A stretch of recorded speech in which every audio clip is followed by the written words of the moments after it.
thing on.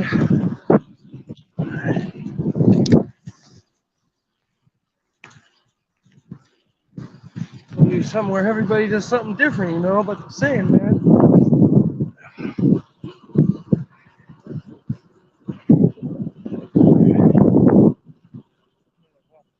Be cool with that. We have to know.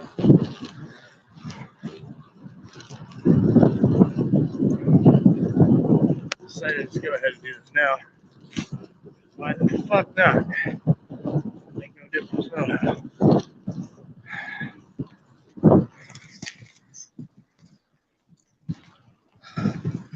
Pretty much the deal is I have a visit with my kiddo in the morning and have to get up fucking super early and ride the bus down.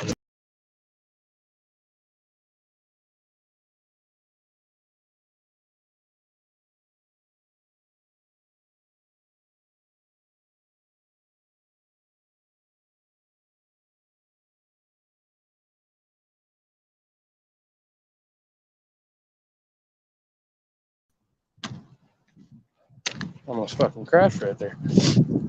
Yeah, so I gotta get up super early and ride the bus for like 3 hours. So I'll probably take a nap while I'm there. On the bus, that is. And then, yeah, of course, it's like, oh shit, that's a good driveway. It's like a 15, 20-minute commute for my ex. Look at that.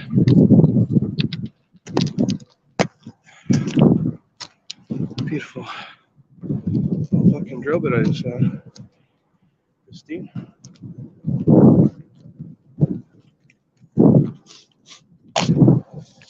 Yeah, so when I scheduled this thing last week, I was like, well, I need to come in super early because I have to get back to work. Because I worked on Sunday this last Sunday.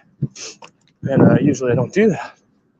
And so they flaked off my visit and said, oh, we'll schedule for 9 a.m. next weekend. And I was like, okay, well, that's super inconvenient because I could be there like anytime. But now I have to hop on the bus at like 5 in the fucking morning to get there.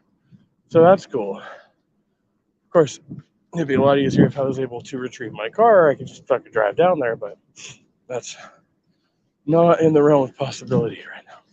So I have to deal with it.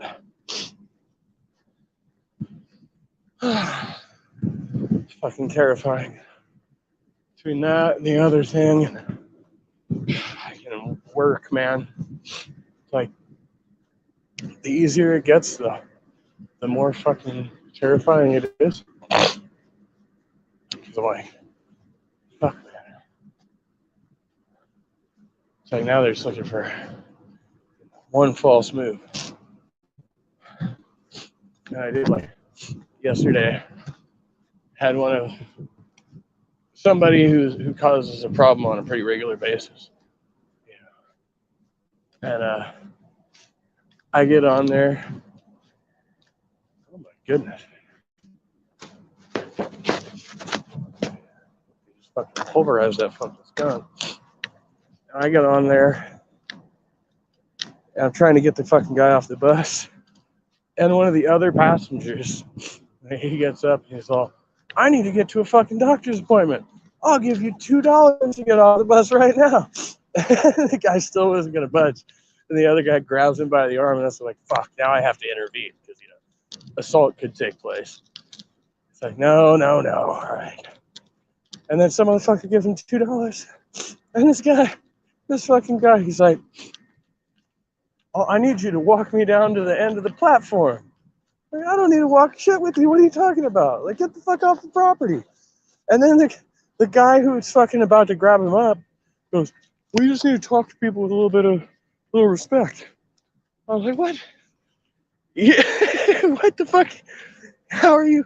You're the dude who was just about to assault this guy so you can make your appointment, and you're like telling me I'm being disrespectful? I don't know how that fucking works out, but okay. Yeah, cool beans, bro. You keep grabbing people. Yeah, that's fine. You grab on people and see how that works out for you. But I know some motherfuckers that will shank you in the neck or some shit like that. It was straight up put a fucking fork through your eye, bro.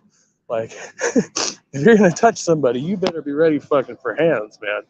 Like, We just have to talk to him respectfully. No, no, I really don't. I am not obligated. I mean, I try to treat everybody decently and with respect, but I'm not fucking obligated fucking for a no fare rider. Oh, excuse me, sir. It's like, no, you didn't pay. Get the fuck off the bus. Fuck you. Fucking sit here and fucking tell me how the fuck I'm supposed to be fucking operating. You know what I mean? It's like, no, no, no. No, sir. This does not work out. Logistically, I'm supposed to be Mr. Nice security guard. Well, yeah, I am a pretty fucking nice guy, but I have my limits. And that's the problem. Because people know that you're a fucking nice person, they will walk all fucking over you all fucking day. And you can't allow that. Right? So, oh, good fucking God, man. He's got demons all up in my nose and shit.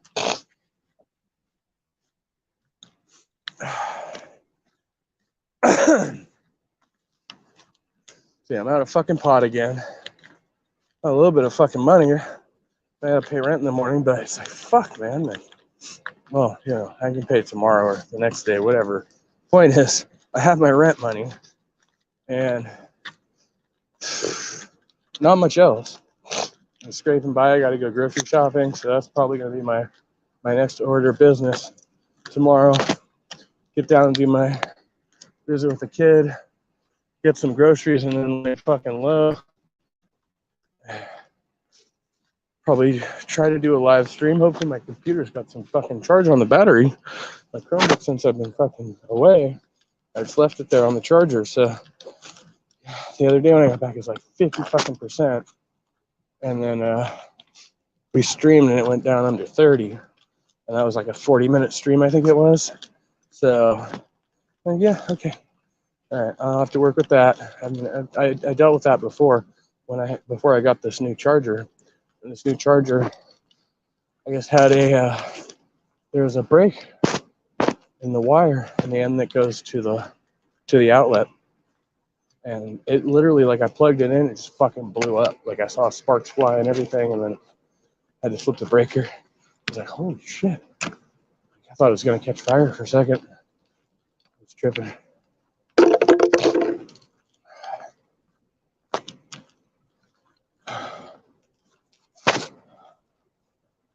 Well, I'm usually up the hill by now, but no, I started a little early today, I guess. Technically, on that hill. I'm going to take you down the other side with me this time. And I don't know where I'm going to put the phone. I have no promises on that one. I'll try to get you a view. It's pretty cool coming down from up here. And then you get on the bridge and fucked. Completely fucked. But it's a nice ride. Like, there's ain't shit out there. Well, like on the bridge is a fucking pain. Like coming down this hill, especially for me with my astigmatism and my glasses. So it's like if I take off the glasses, okay, yeah, I get, you know, like the glare in my left eye. But if I keep them on, I get the glare in both eyes and reflections coming from both directions. It's like over here, man, it sucks, but not the worst. But when you're on the bridge, you can't see shit. You go fucking totally blind. I've almost run into the wall a couple of times.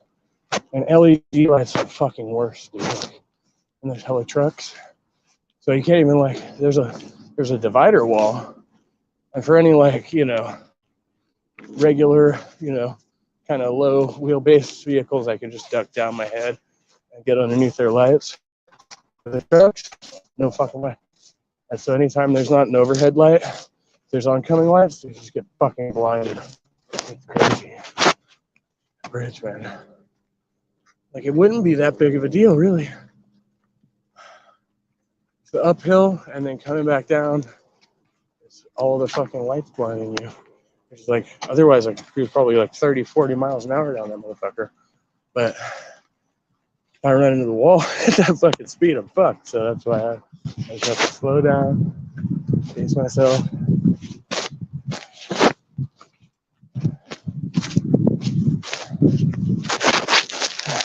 Nice. So that's our usual spot.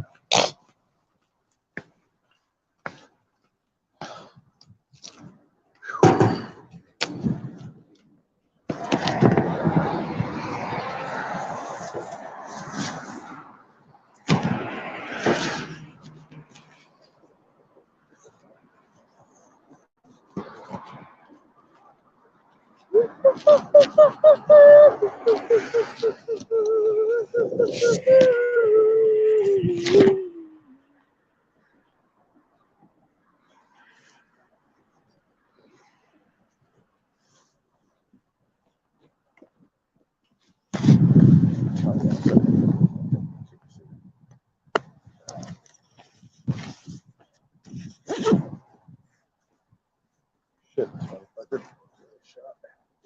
Get a shot. Shot in the dark. One step away from you.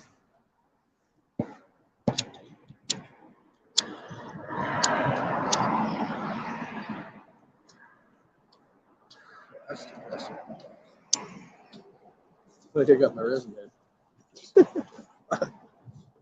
That was trash. That was fucking trash. Woo. I'm really surprised nobody's come out and collect these camps. I guess this is just not a popular spot.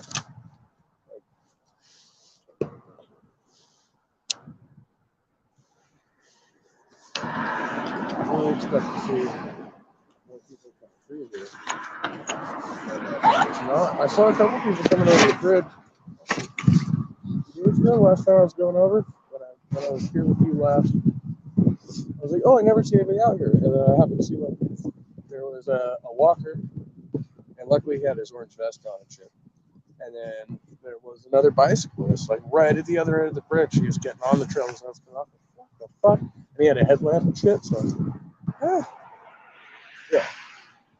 So, stranger things have happened.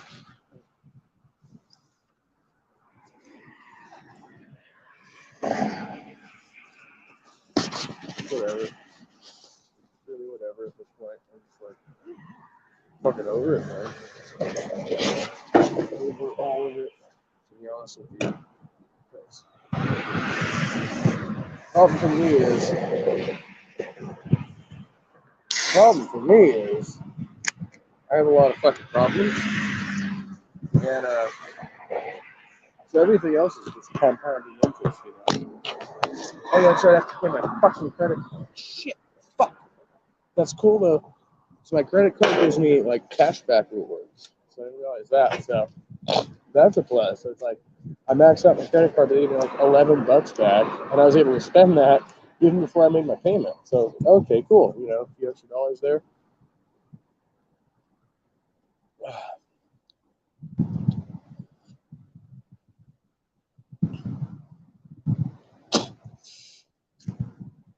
I'm feeling like fucking dog shit. I hope I'm not getting sick. Like, well, I think it's probably because I've been fucking smoking. My whole body was starting feeling weak, and my arms are hella sore today. And right now I feel okay, but I'm dragging ass at fucking work, man.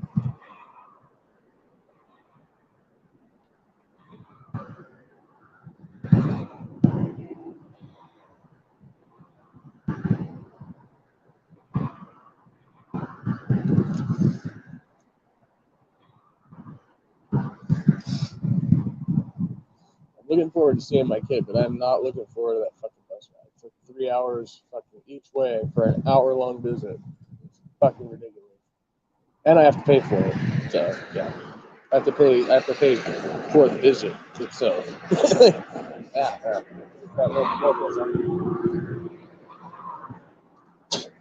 Honestly, I think the other parent should be splitting the bill, but they don't work it that way. So.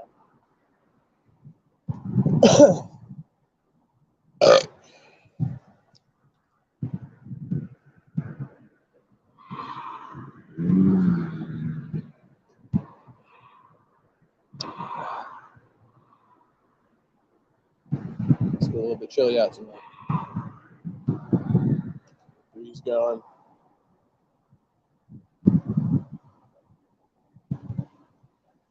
I wonder if I probably could go that way on the other side of the freeway and avoid this hill, but it always tells me this is the quicker route. So I think it's just a matter of difficulty. Like, if I go out and around that way, it might be just like a few minutes longer, but no hills.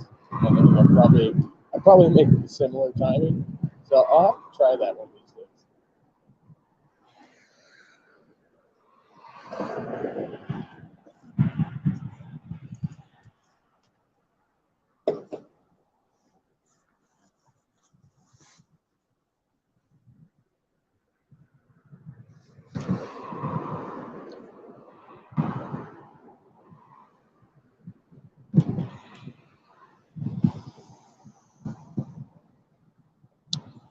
Oh yeah, that other guy. Shit. See, now I forgot. It's a pop culture.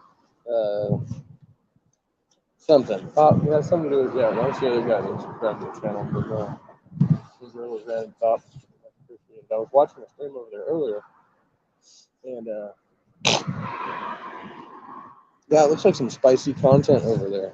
So yeah, I'll have to chill that out once I get a chance. I think listening to like overly opinionated people, because I'm one of them, and it's like, yeah, cool, man. I don't know this girl. You're fucking hot person. And I do, like, even if they're conservatives and I disagree with them, I still enjoy listening to them. And I enjoy the humor. I enjoy, especially like libtard humor. Like, when they're calling, us libtards, and, sometimes like rightfully like talking shit about the left. And but you also kind of get a perspective on like where their heads are at. And, like, that's cool. It's fine. It's great.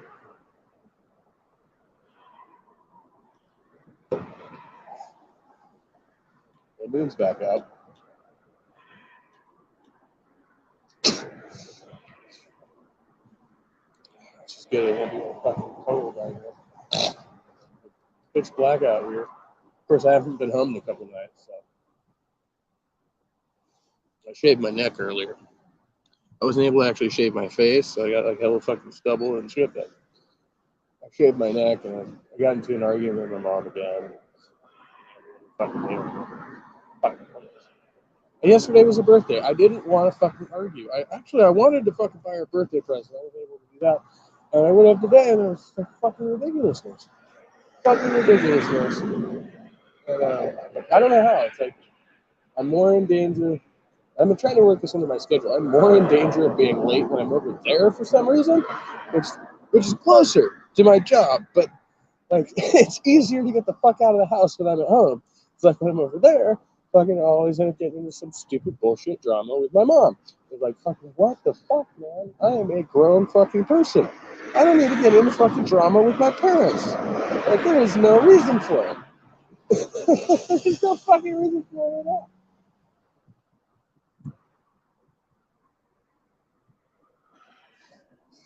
Yep, here we are.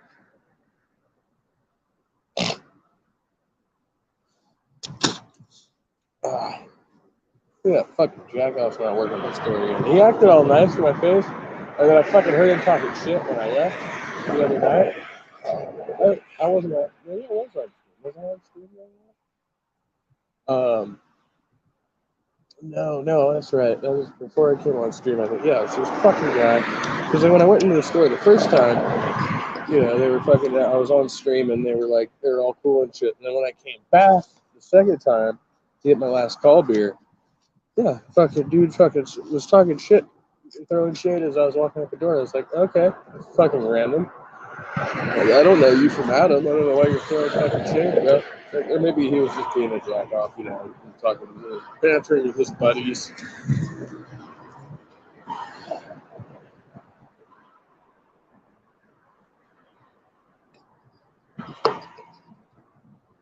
It's normal. That's what humans do. Weird ass humans do.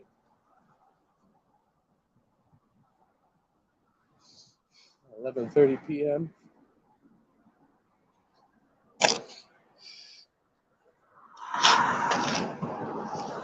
So, I guess we'll be riding. We don't stop riding. Should be home in about an hour. Maybe. I know the phone's not going to sustain all the way there, so. Oops. Wrong fucking button.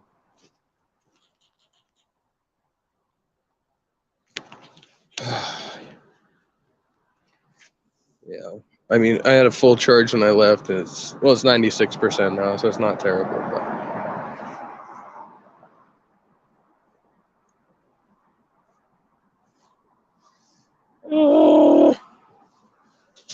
I guess people made peace, as far as I could tell. Like Knock and Stephanie and Gurr and Will were all like chatting, and I think Jay, they're all like good now. Everybody's fine. Well, I don't know about Jay. Jay's looking.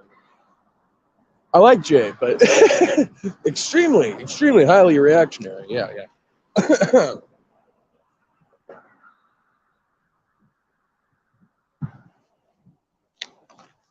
All right. Now let's see what we can do here. Bring us down this hill.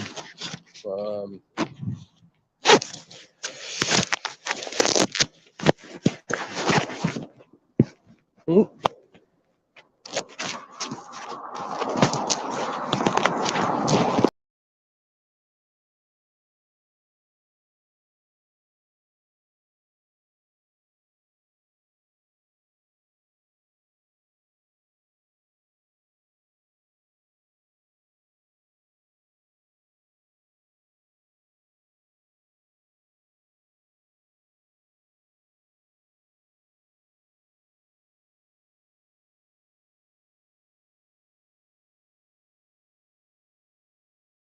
Helpful when that happens, is it? No, no. Don't have this. Man. Tight fit. But that's what we want. We want a tight fit. So.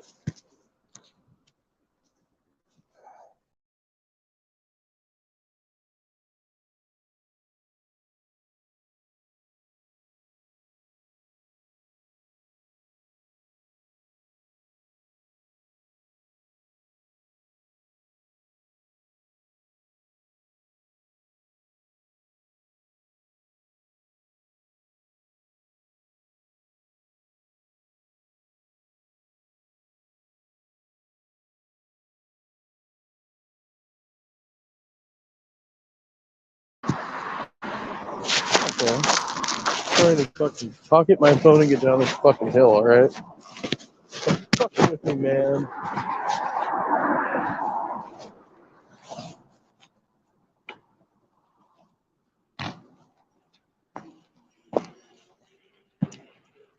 Ay, ay, ay. Desperately need a fucking day off.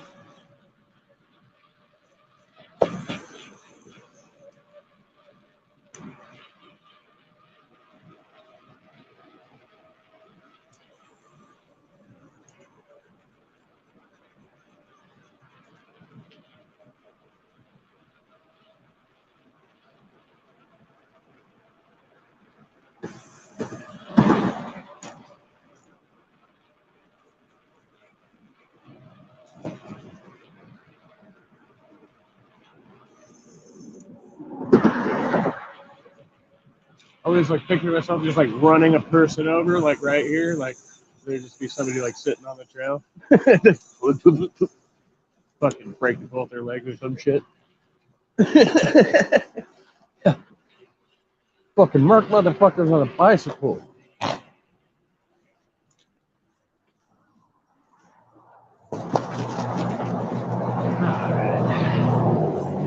See, it's not that big a deal. It's a little hill. But you can get some fucking speed coming down that bitch. Tell you what.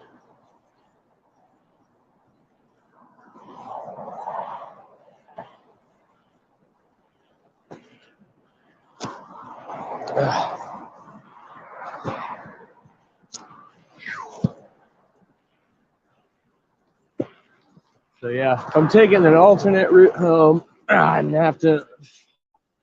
I got like 1 to 3 options, and all of them suck. But yeah.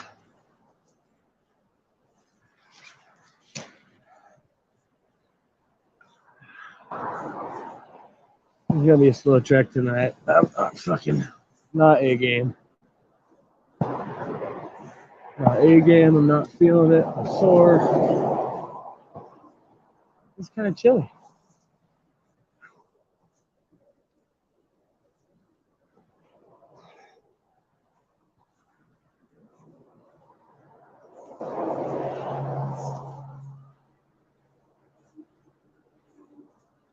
I figure if I'm gonna get shot, might as well get shot live streaming. Or hit by a car, whatever.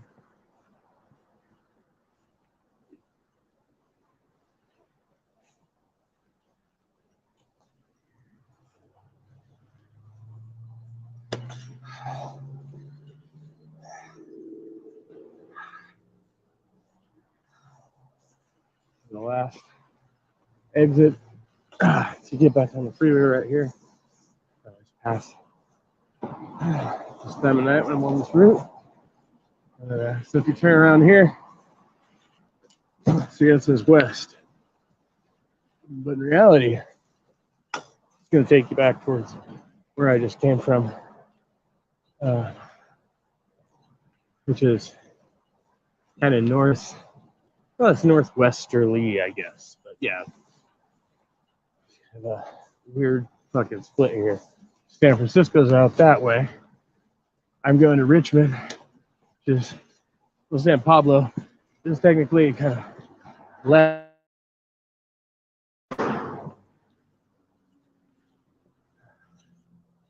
My bearings on direction again, because from my station, early center of the compass, where I can look down any given street, like north, south, east, west, you know, that's it. So it's also part of my job. So when people come and start shit, if you leave the like, oh, they're on X Street, you know, like, you know, you're like, well, I don't know, they took off towards that other cross street, you know. It's like, oh, what direction was that? Oh yeah, it's west, definitely west.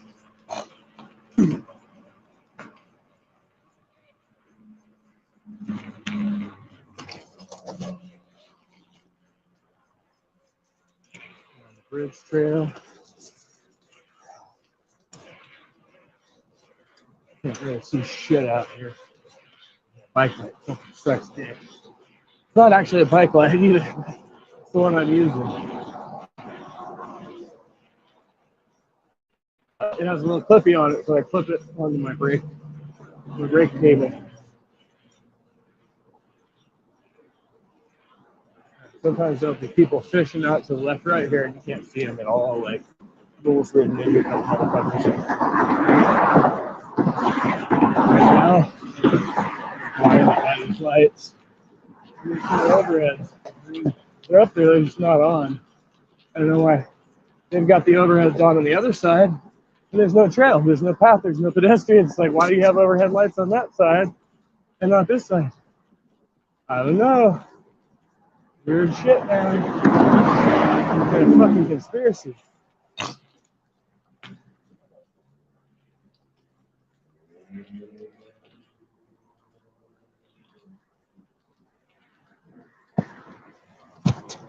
From here, let's see if we can get a view. That's the Golden Gate Bridge over that way. And this is the bay. Lots of birds out floating on the water.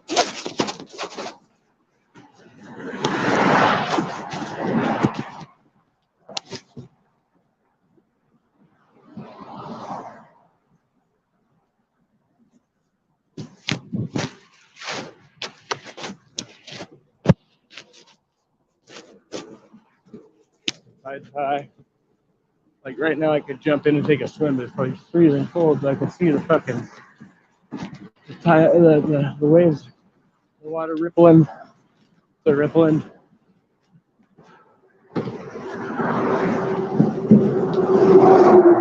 That overhead light is always lit right there, but the rest of them are all out. Chilly. See my scarf up over my neck.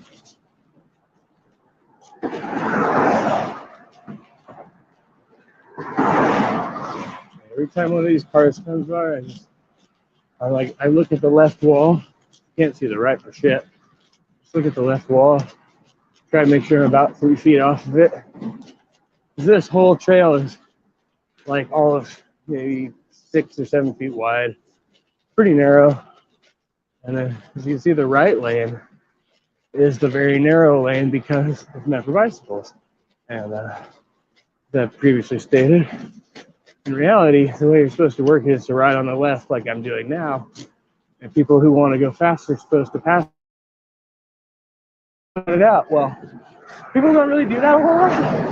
So you have other riders just kind of creep up on you and they're like, whoa! They fucking just fly past you with, a couple feet to spare, maybe.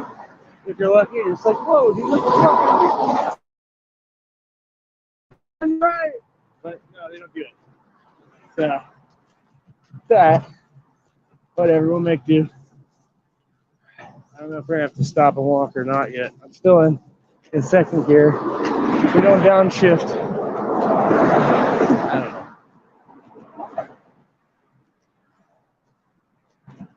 Did this the other night, but my legs are fucking super off. Honestly. It's going super slow. I mean, it's faster than walking.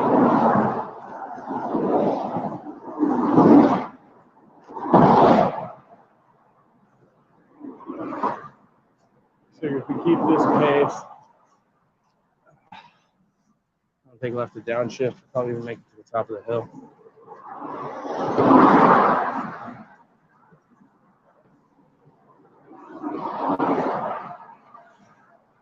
There we go. Now I'm warming up.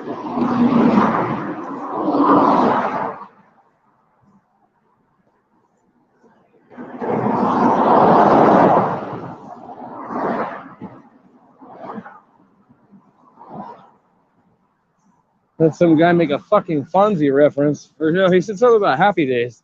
I was like, what? And then I started connecting the dots to Fonzie. And I was like, oh, yeah, be cool, man. Yeah, okay.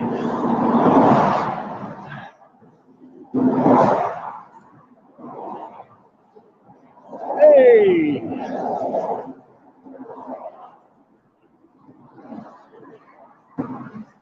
Mr. C.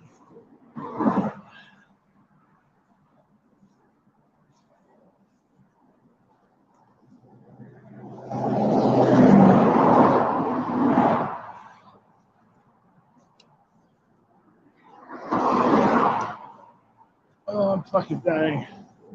Ah! Help me, Lord, help me.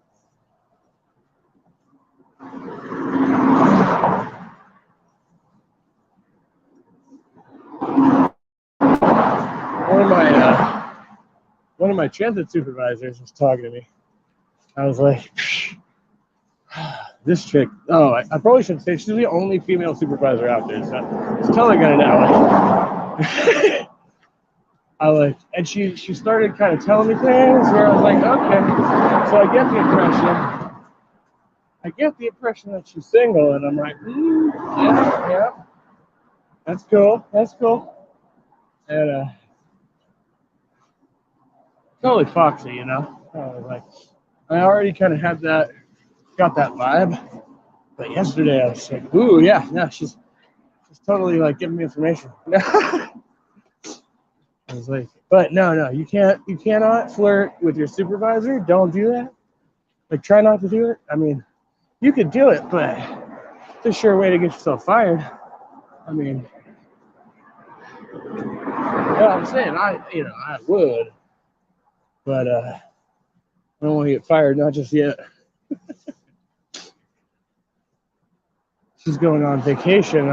She's one of my favorites because not only does she, cue me in on information, but she's not, she's pleasant to look at and talk to, but she also picks up on certain like social cues, things going on that a lot of people don't really look at it from the security perspective.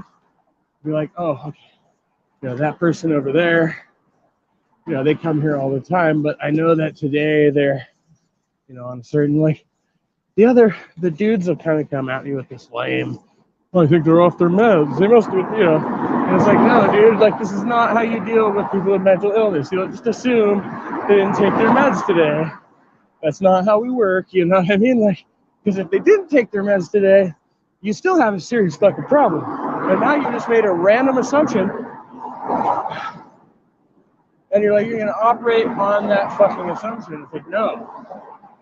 Never, ever operate on that assumption when you're dealing with mental illness, right? People don't really get that. Like, if you're on your meds on a good day,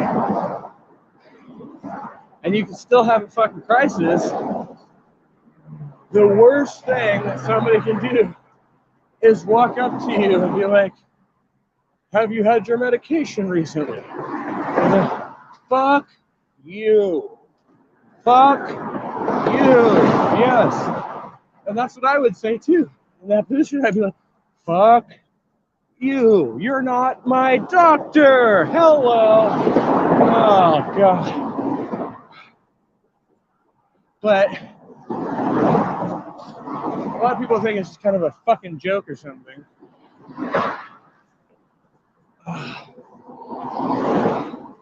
Still haven't downshifted. I think we're going to make it. Albeit very slowly.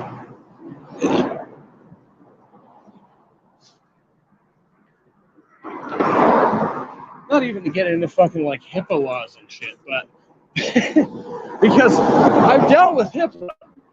I've dealt with that shit being a medical officer. Like,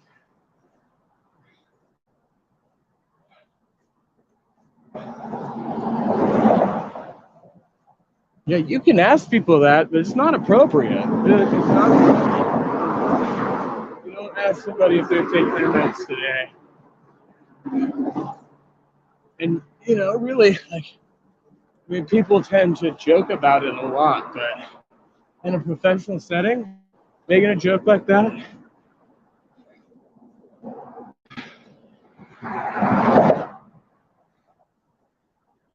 there's a certain type of mentality that you really don't want in public service. You don't want that mentality in public service. Anytime you take that out there with you, you're setting yourself up to A, be fucked with by people, but B, if you come under any type of scrutiny, people hear you saying shit like that.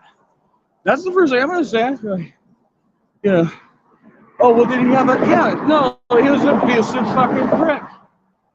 He was an abusive fucking prick behind those doors, and he's an abusive fucking prick when the doors are open. Like, simple as that.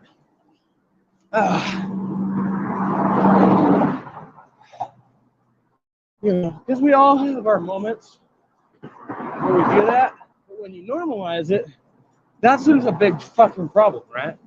When you normalize being an abusive fucking prick, insensitive, you know, insensitive. I'm talking about like fucking William Freeman. Well, I fucking love that guy. Earlier, he was, you know, making some comments like that. I was like, okay, but he acknowledged that he was being insensitive in the context of a live stream or something. But you don't, you know, if you behave that way out in public, IRL, I have no sympathy for you if you get fucking shafted. I have no sympathy for you if you get punched in the face, because that's what people do. People will punch you in the fucking face if you're such, you know, it's like, no, we don't just get away with that behavior. Like, there's a reason. There's a reason. So you say, oh, it's all free speech until somebody fucking, you know, gets punched in the fucking face, and then, oh, I hurt his fifi, so he hurt my face.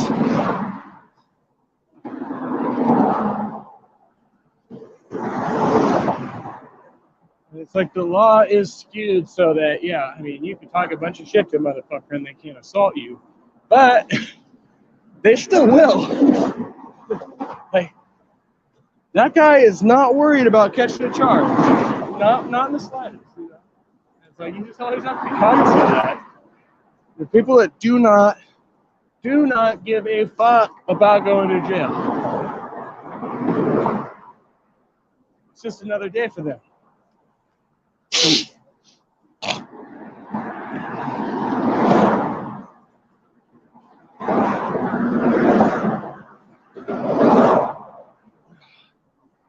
Almost there.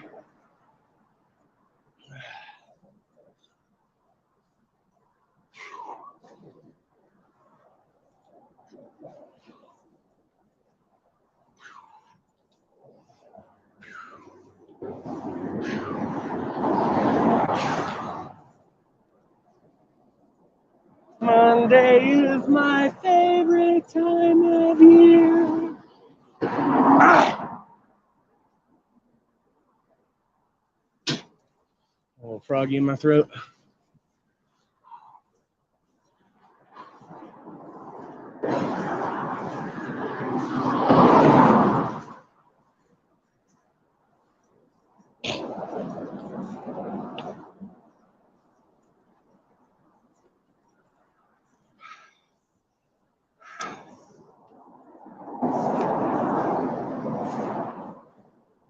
But I hope William comes by to debate me about abortion one of these days. That'd be fun.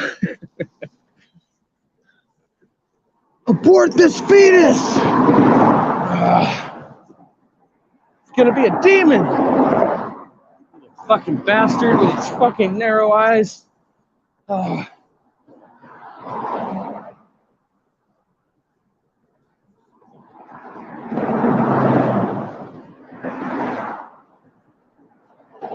Sometimes I just like randomly yell shit at the night when I'm out here at this leg of it. I'm almost there! Bastard! I will defeat you! Then a driver hears me if I pulls over.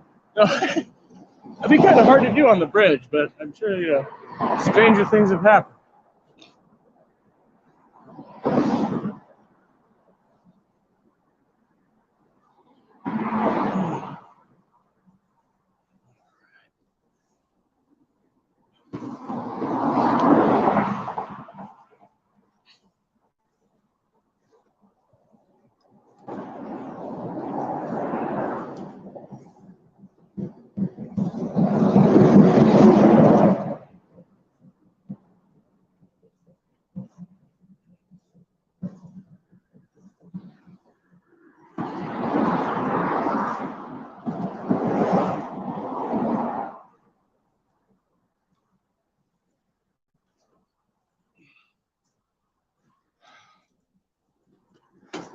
Every day is leg day here. Trust me, channel. My legs are getting fucking jacked, man. I love it.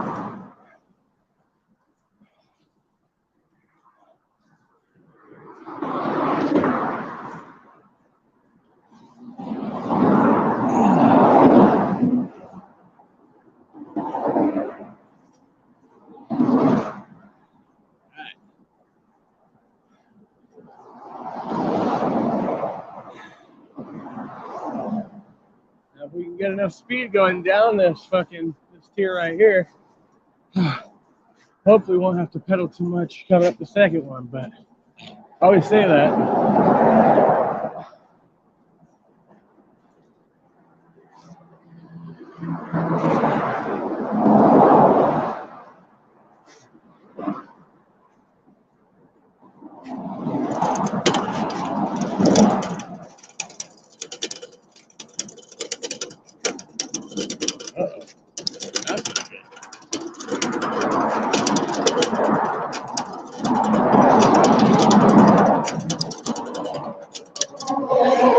Alright, I guess we're keeping it in gear. Not going anywhere.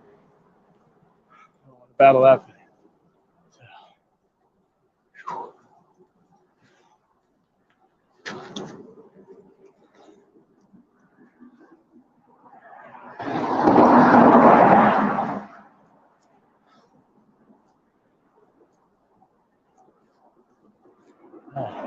Fucking LED lights.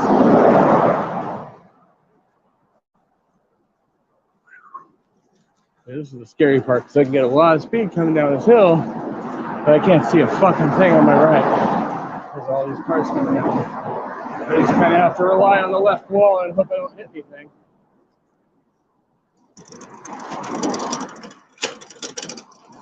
Are you fucking serious?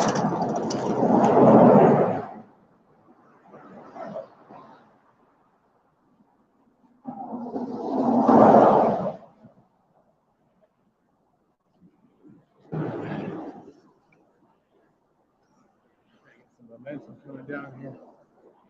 Can't tell. Looks like there might be somebody coming along. It's really hard to say from this vantage.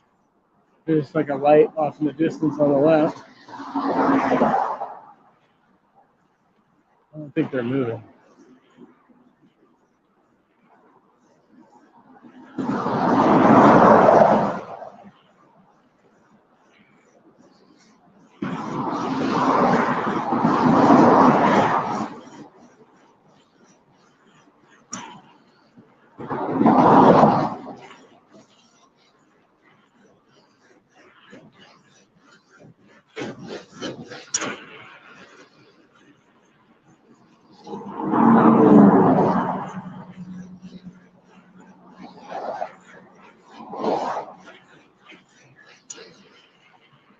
They're on the other side of the bridge down below. So I don't think that's anything for us to be concerned with.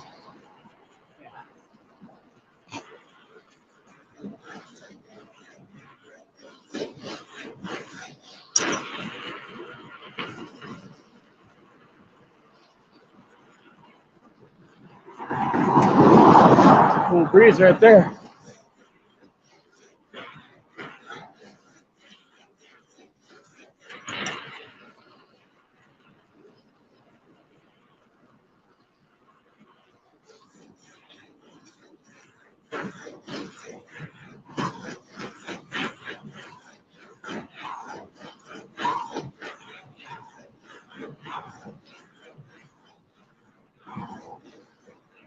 Oh.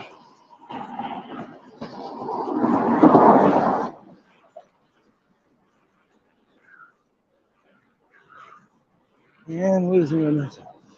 Losing on that. Oh, no, it's not that big on this side. It's a little one.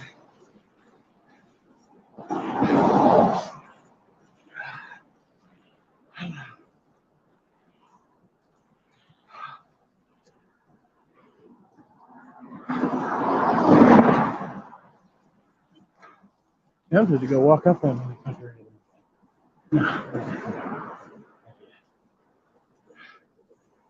I think it's some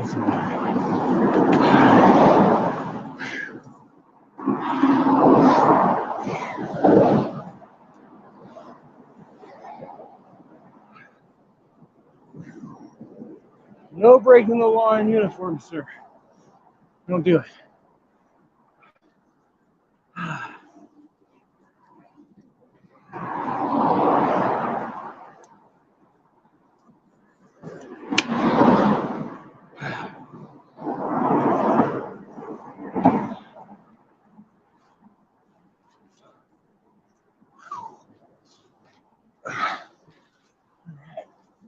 Make a pretty fucking good time, if I do say so myself.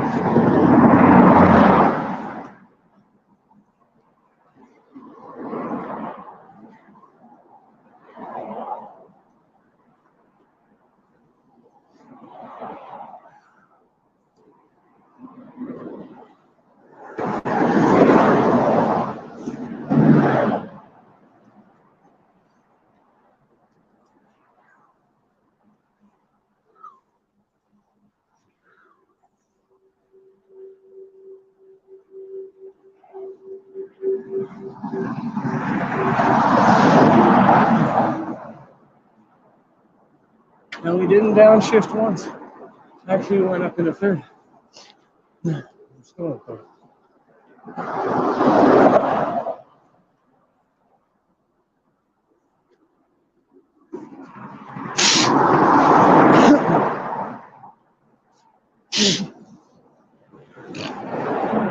This was the second scary part, as far as lights coming at you, and it's all downhill until you get to the end. To the toll plaza, so it is what it is at this point.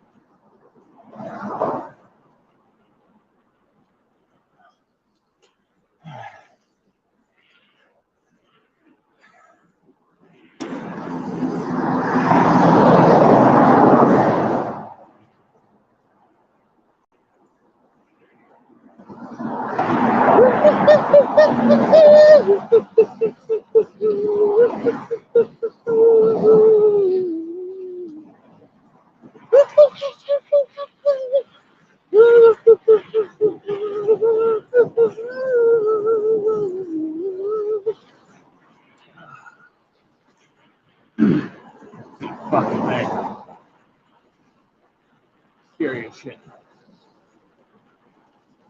I see the left wall, so I'll stick with that.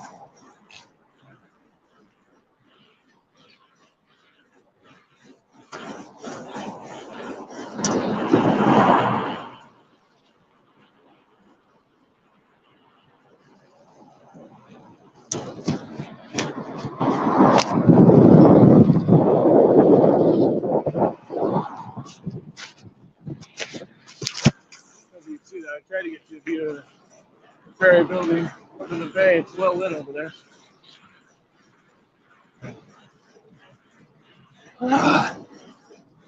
Yeah!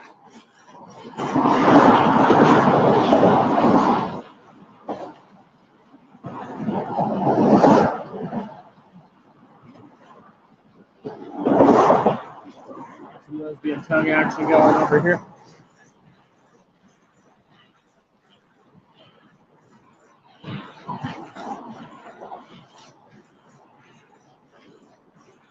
Actually getting a bit chilly. Covered in sweat, so.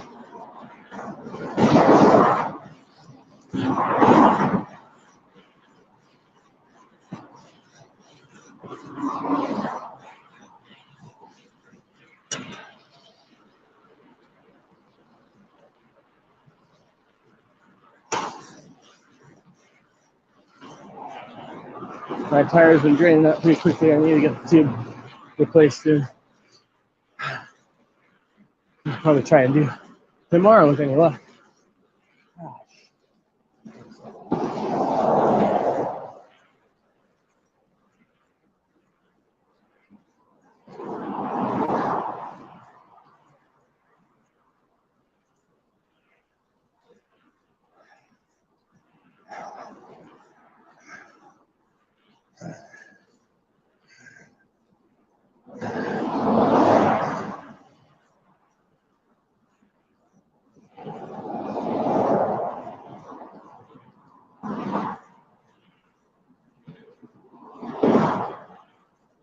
Never tell if these guys really fucking have their high beams on or not.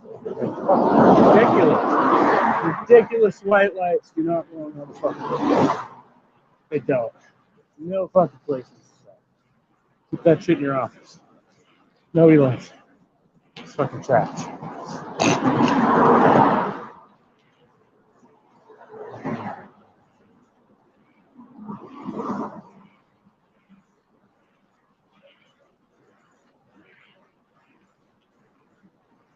Oh yeah, that guy's flashing fucking beams.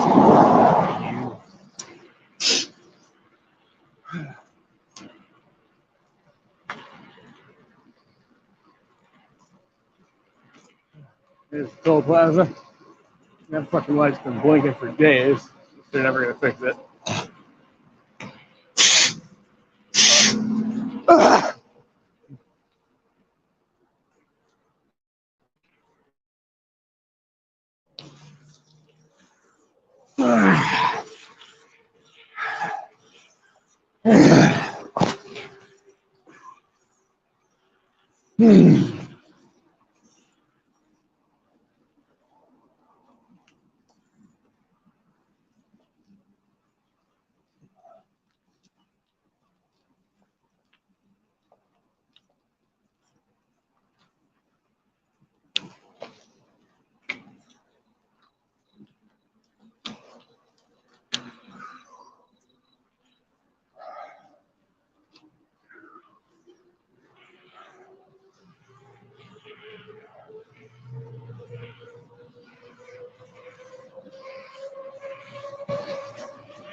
Oh, fuck.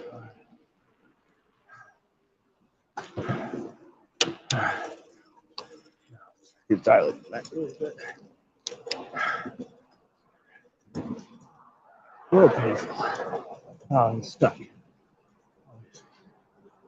Always the best time in here.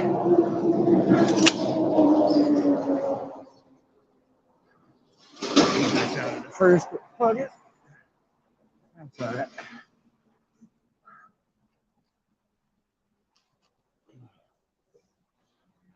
It's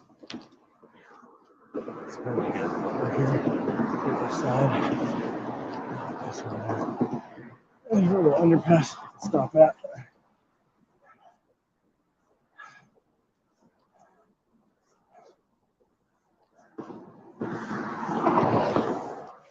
Life's been good to me so far.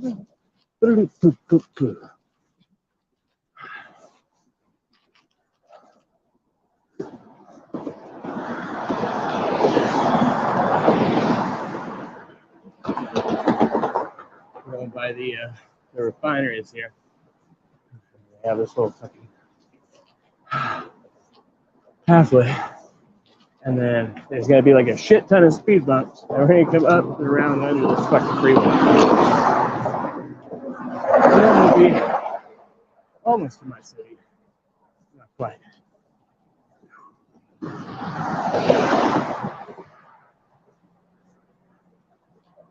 Whatever city I live in, I guess. I'm supposed to stop taking ownership of things. People don't like it when I call things my things. But that was like how I was trained, man. That's what you're supposed to do. You're supposed to be like, that's my driver. That's my bus. That's, if I'm at the clinic, this is my clinic. That's my doctor. Even though it's not my actual physician, it's the person that I am, charged with defending. So, like, being on private property. Like, you got to look at the property you're defending as if it is your own. Even though it's not yours, you're supposed to treat it that way. And the same goes with people and whatever. Like, that's the way I know how to do things. You take ownership of a thing. You say, I'm here to do this thing. And, I serve this purpose. And, yeah, it's all about taking ownership of the thing that or the person, or the thing that you're there to serve, or some combination of those things. I'm like, oh, yeah. That's my building.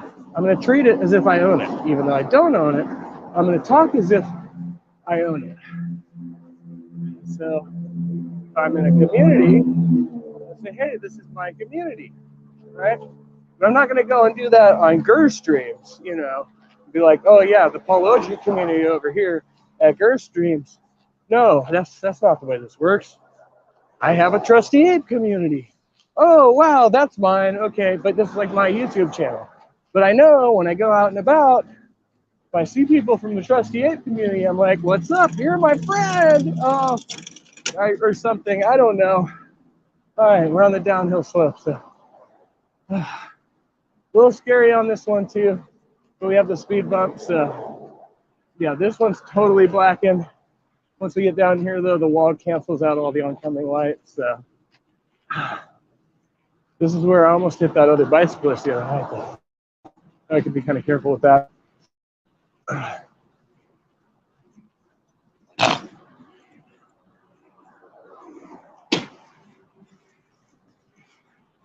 Oh, fucking shit. Stop pedaling.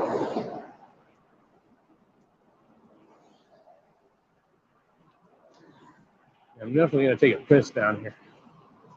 It's happening, people. This is happening.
I saw a light on the other side. What the fuck is that?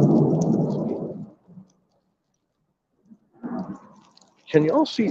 Oh, yeah, you must be able to see something. Okay, yeah. Camera's exposed. I was like, what? You know, staying on fucking inside of my pocket this whole time. I mean, yeah, fucking best view, but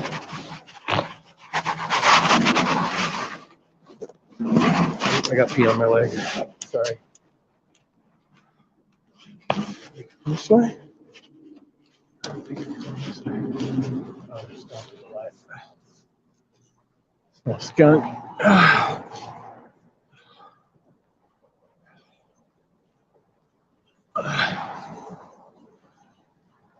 Oh, I'm sweating.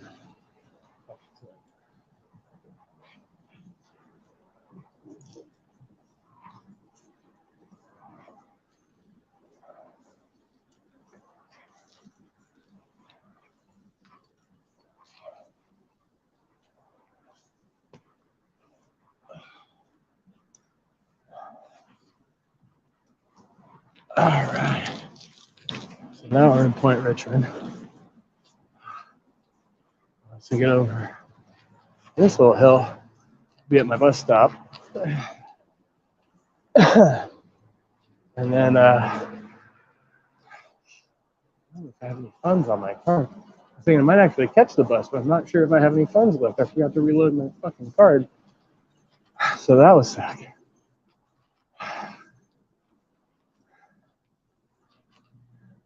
I don't have any small cash. There's gonna be no way to check my balance over here. There's no fucking kiosk. So that's a bitch.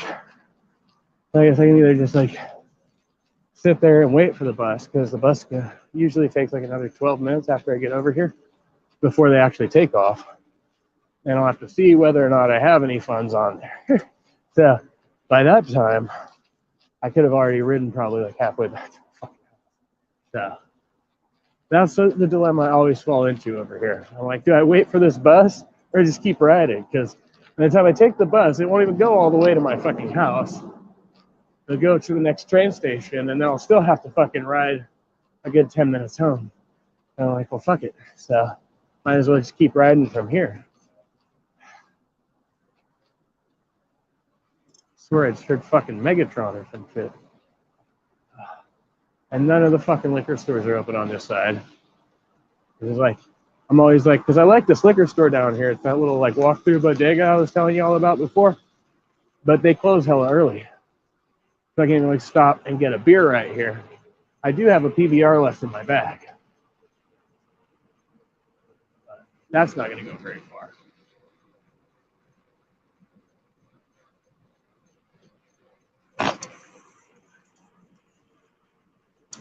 See, this sign says that I can cut through right here, but it is not part of the bike trail. And so I'm kind of hesitant. I'm like, well, I might as well just go around, but would that be a lot faster? Maybe. Yeah, the bus ain't even here yet. So the bus will pull up here, and then I'll have to wait another 15 minutes or some shit. So we're actually kind of early, I think. Security guard.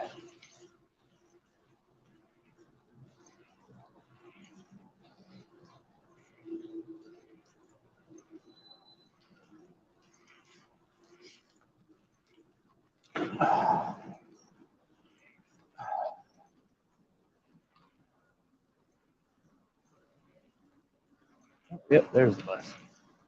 Yeah, that's the one right there. I don't know if he's going to get out. He's going to take a break. So, yeah. By the time he takes a break, I'm already like halfway back to my house. So, really, no point in stopping and waiting for the bus. I mean, unless I just really want to conserve the energy. I don't think I need to do that tonight. So, keep riding, I guess. Bodega. I keep calling it that, but it's just a store. And they have, so this is cool. They have a liquor store and an art gallery, I guess. The art gallery.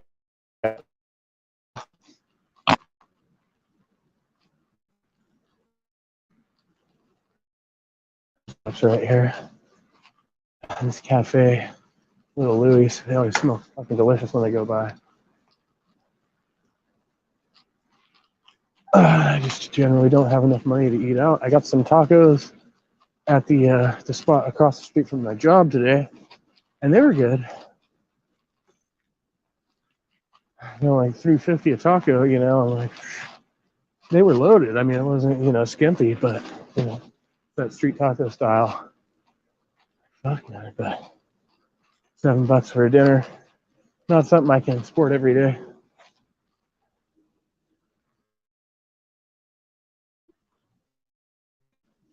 This place. Here is open when I go by, but I don't have money for drinking at a bar tonight. Barely have money for drinking at all, but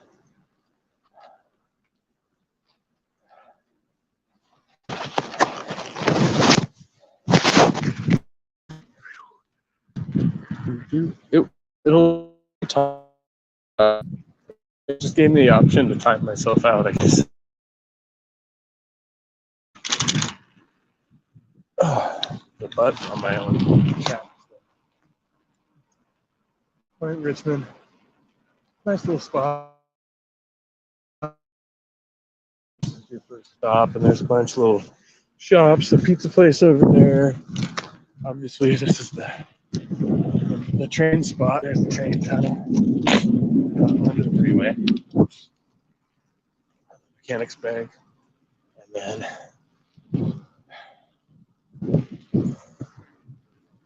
Municipal Natatorium. I don't know what that means, but I'm pretty sure it has something to do with trains. And then there's a park. And the other freeway. And now we're coming onto the parkway, which is the parkway is what leads me home. Now, I was told don't go this way, but I think if I go that way, I don't even think I can go that way. I think I can go down to like the section, and it's going to be a lot longer for me to get home. And so, okay, well, I don't know. So there's like one or two options, but don't cut through the neighborhood, right? It was basically the advice I got. Don't cut through the neighborhood. So I can turn in early, or I can turn in at the fucking last second, which means I have to go up over this fucking hill that I hate. One last hill. It's all the way down at the end here, but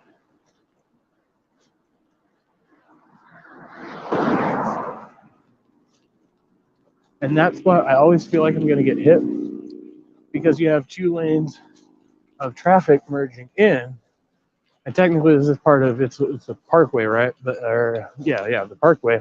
So it's like in between the 2 freeways is like part of the highway system or the interstate system, or whatever. So people fucking fly out here.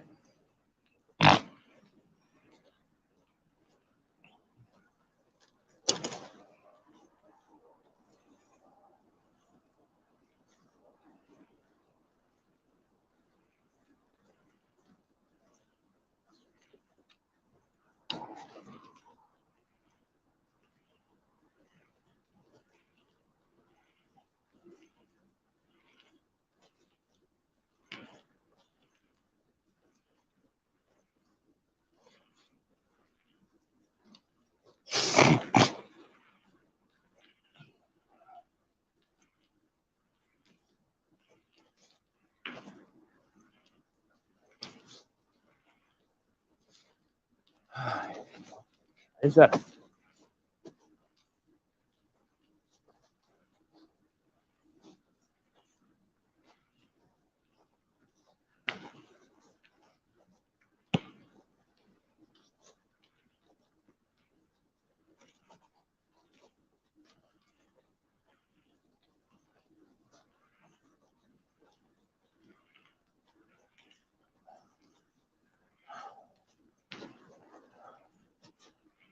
the Happies?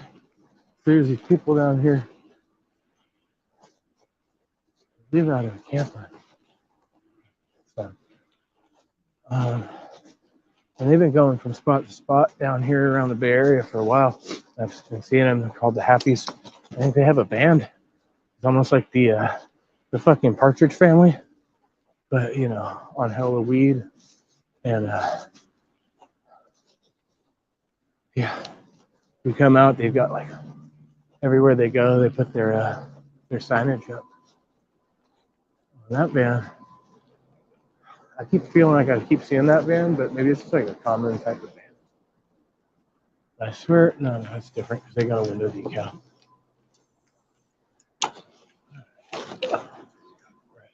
Okay, so this one is Gerard. So I could go down that way, but that's hella detour. And so I'm just going to go on the parkway this way. And then I don't know if I should keep going to Gertie or stop at Barrett. But he was telling me basically not to come through the way that I usually come through. Which I understand why. It is a seedy fucking neighborhood, but you know, I tend to just fucking ride through pretty quickly. So I don't usually worry about shit, but I don't know. If a cop tells you you're in an unsafe environment, maybe you should. I didn't get the impression where he was like, this is a drug neighborhood. I got the impression like, nah, white boy don't belong here, you know. And he was a white guy too, so.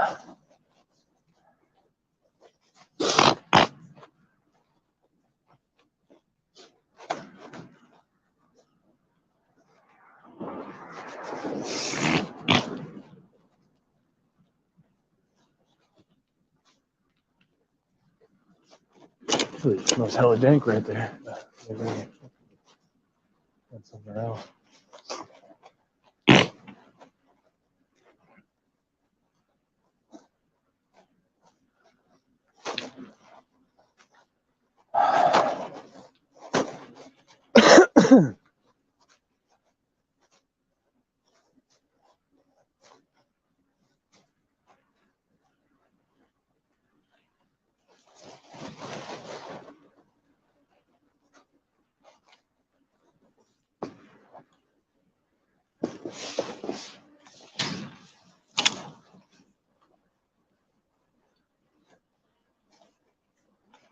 Pretty much the boring stretch.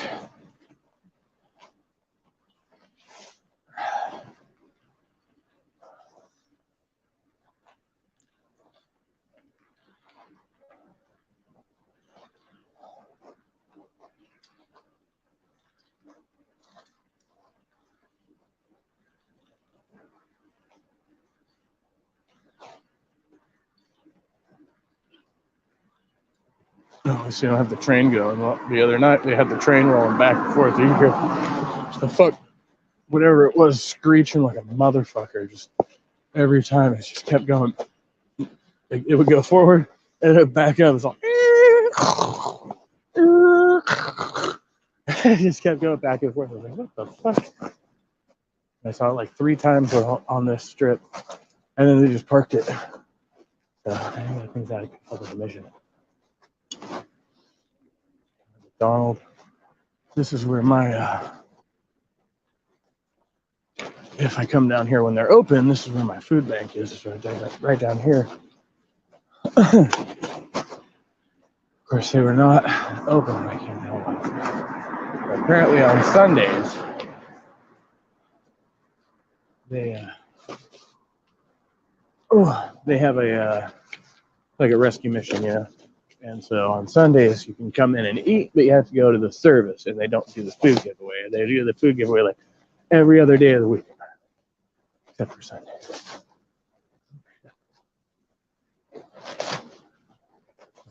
Fucking pop the fire hydrant open and spraying fucking 30 feet in the air.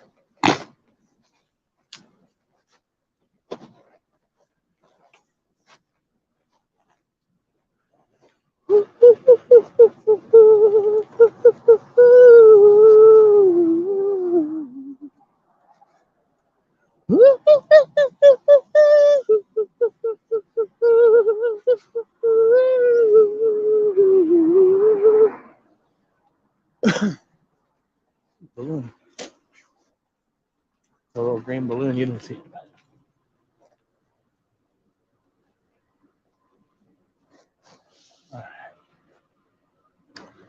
All right, Barrett. Oh, red one too. Is there a party? Oh,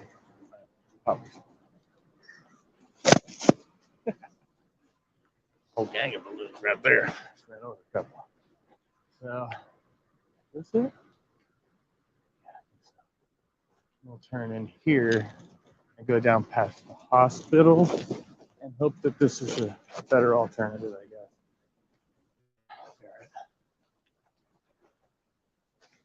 I went this way on accident one night. Well, it's all the same. It seemed like it took fucking forever, but I was on my scooter that night, so I think it's kind of relative over here. Like once you get off the parkway.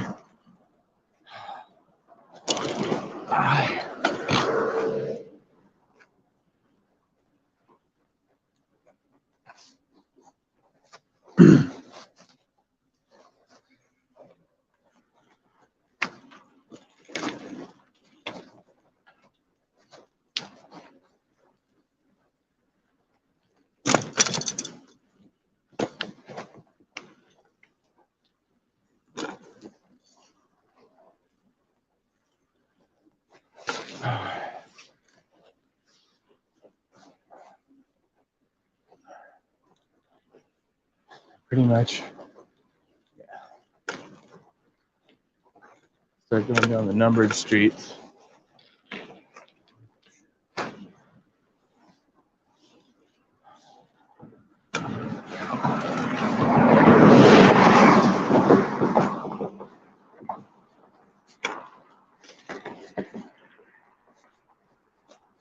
I just go out to the main light and go that way because I'm fucking all these side streets. Most of it's just residences. And so I feel like, okay, that seems safe, but then it's like, no, that's probably where a lot of shit goes down. Just down these residentials. Plus, anybody who's doing business out here will look at me, dude in uniform, and be all, no, I am in uniform tonight. So I was concerned about getting plowed by one of these cars at this point. Let's see now. Fucking weed. I thought I found a roach earlier. And ended up being just a normal ass cigar. No weed roach. If I fucking scavenge the neighborhood long enough, I'd probably find one, but.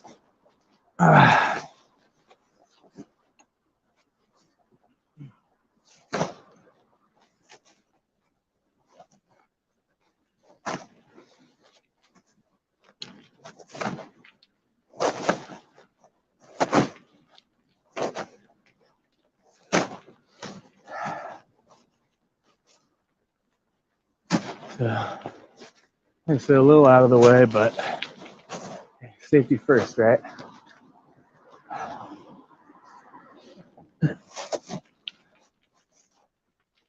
Yes, son of a bitch.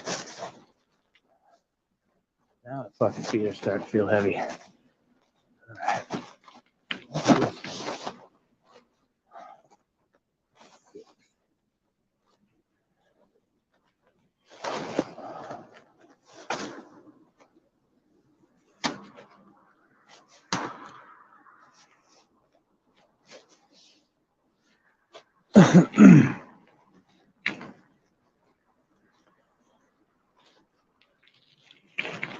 There we go. I remember this one. I love it. The sign at this intersection says crosswalk. And guess what? There is in fact a fucking crosswalk. It says cross. I love that shit. And at the hospital, I'm all right.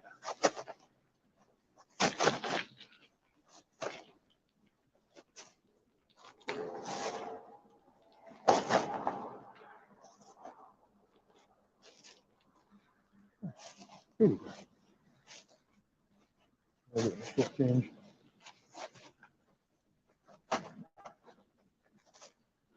Oh, it's like there's two of them. Oh, they're doing a shift change. Kaiser. Makes sense.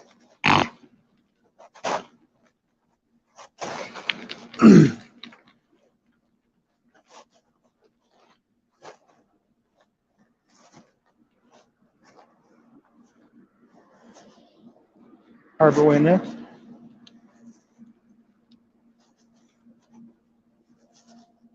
Apparently they have two buildings. There's that one and this one. Okay, the 7th. Ah, my butt. Oh, this Harbor. Okay, yeah, that's right. I can turn on to Harbor. Yeah, turn on to Harbor.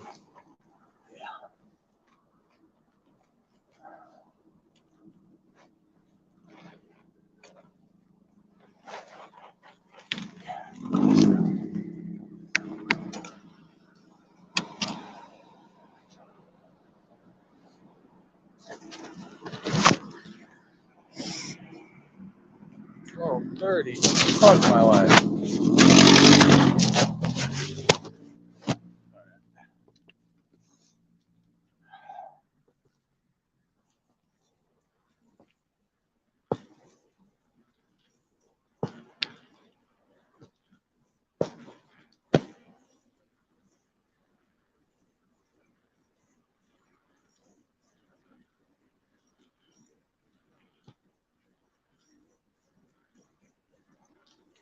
I almost feel like I should just go to the fucking BART station and wait for the train.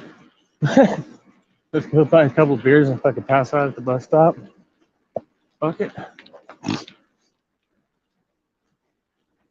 Oh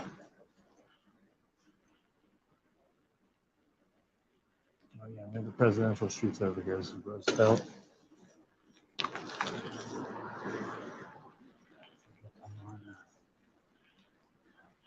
Washington, something like that. The one I did on my scooter. Out here. There's also not probably the best neighborhood to be riding to, but better than where was it? This guy's right.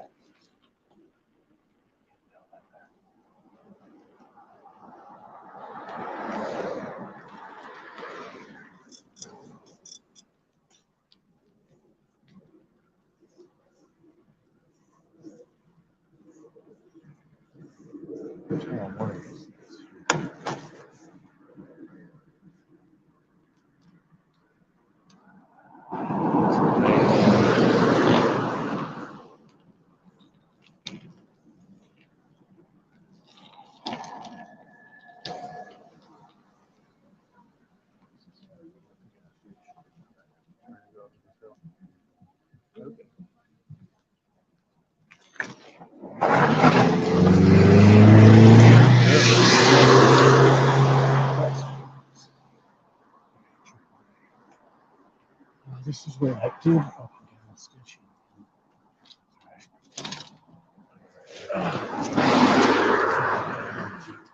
So there's some dude over here. I was out here. I don't remember if I was on my scooter or my bike that night.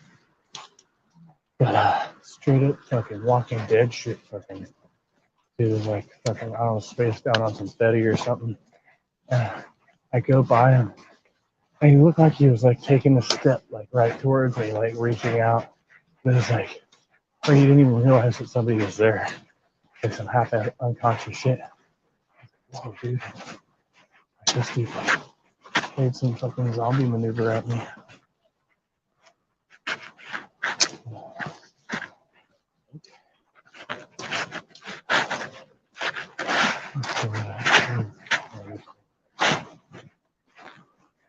There's another bicyclist on the other side, walking their bike too. Like this. Could have downshifted, but I just decided to get off and walk it. I made it this way. This is where we come over the BART. So we parked the BART train right here. And so my station is that way. When I ride off in the morning, then I go that direction to get that train. Fastest route. Actually, Maps recommended I take a Greyhound, but that sounds expensive.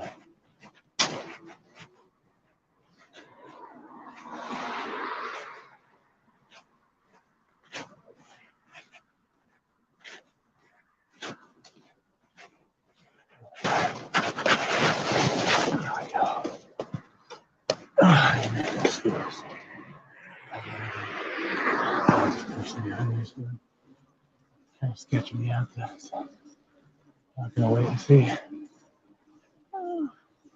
It's pretty narrow on this path. Not a bike path. Definitely a walking bridge.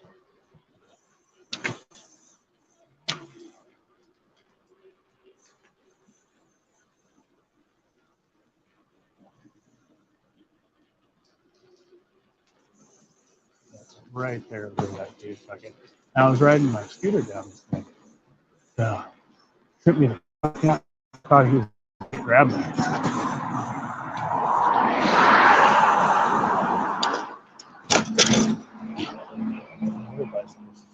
Okay. Over here.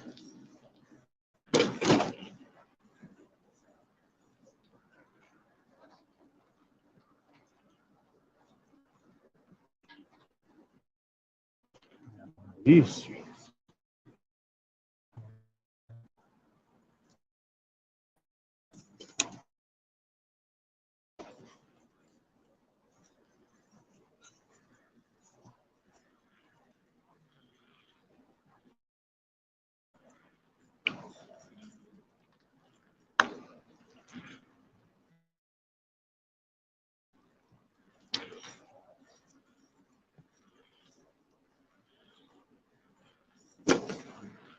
Just parked on the sidewalk.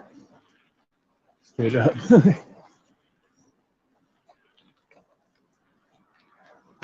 Different world, man. I'll tell you what.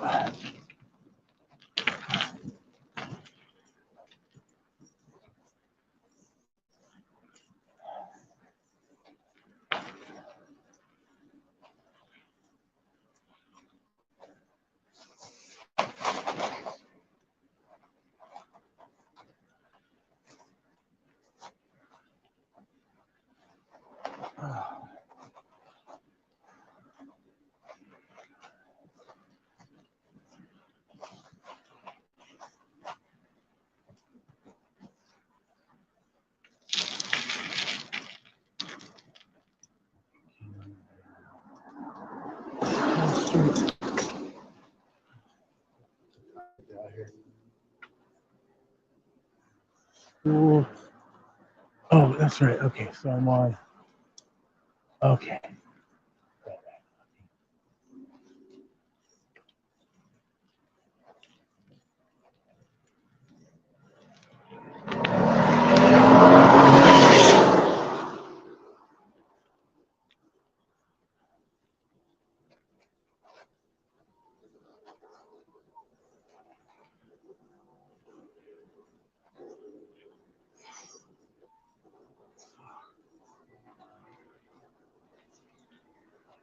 Huh?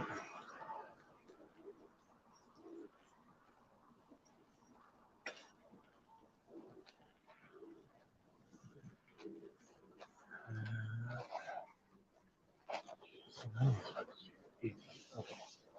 Yeah. Oh shit. Okay.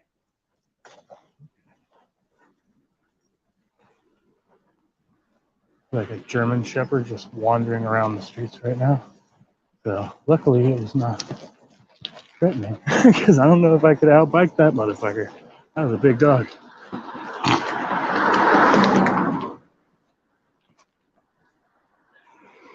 I'm gonna have to pull up my navigator.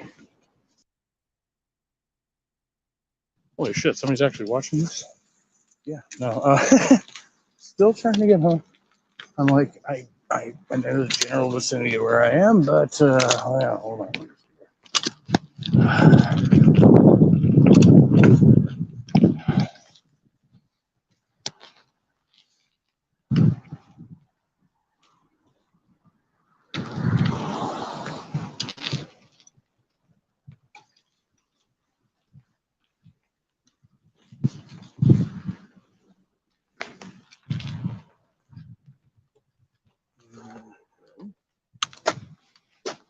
Okay, 6 minutes out, so I knew I was getting close.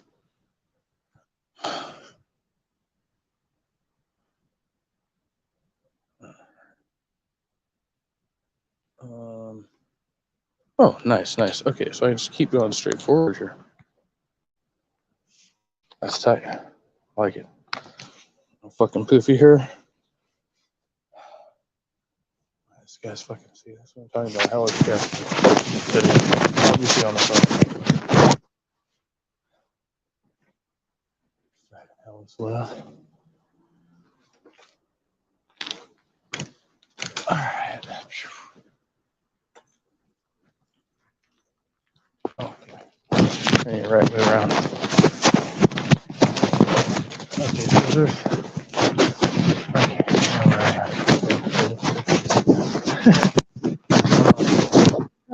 Still kind of getting lost in my new neighborhood, but getting closer.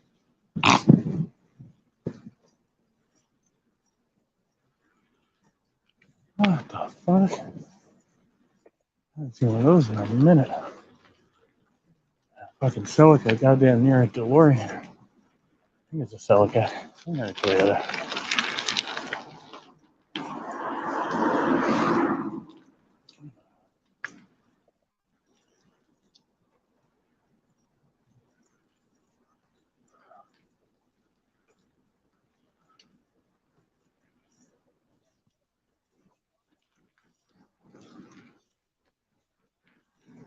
Okay, I can do that. So, fuck that in. I'm gonna have to. Ooh, nice.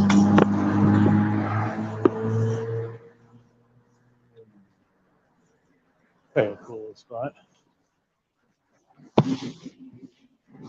I'm gonna get familiarized with this area here.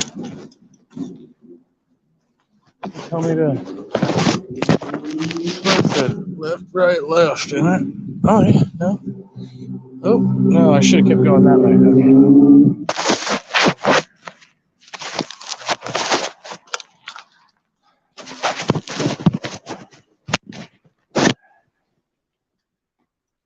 Oh, Andy's fried chicken. Okay, I remember walking out here. Yeah, okay. We did a walk and talk out here a couple weeks ago.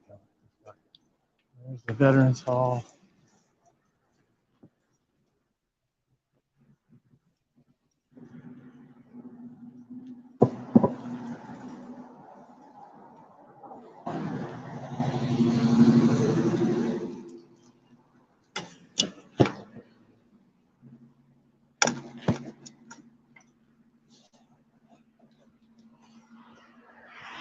It's really nice.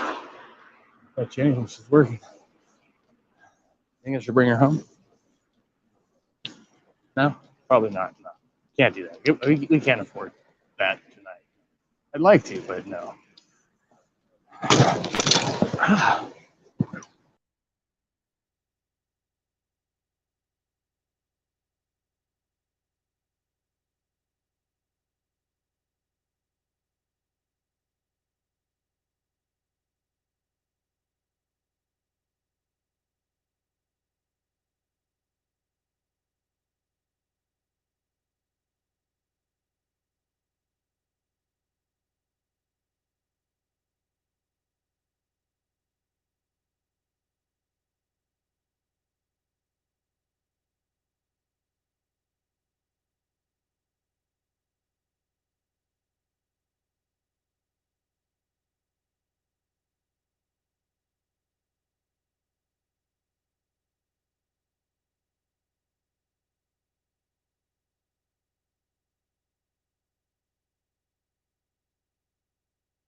Six or a half smokes. What, we're going on 1 in the morning now. Yeah.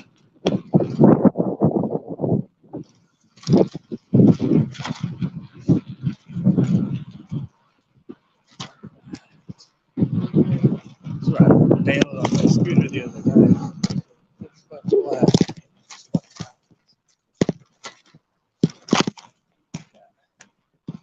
What's this one? She was nice. She was not working though. Oh shit. Get my whole bike tire in that fucking hole. Fucking jacked.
Figure out what to do with my key.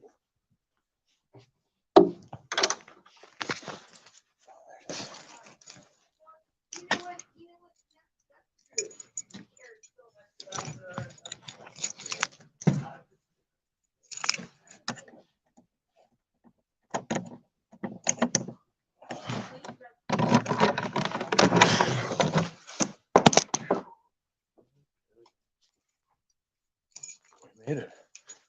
Looks like we made it.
Hey, Halsey. See ya. I just got into a cigarette.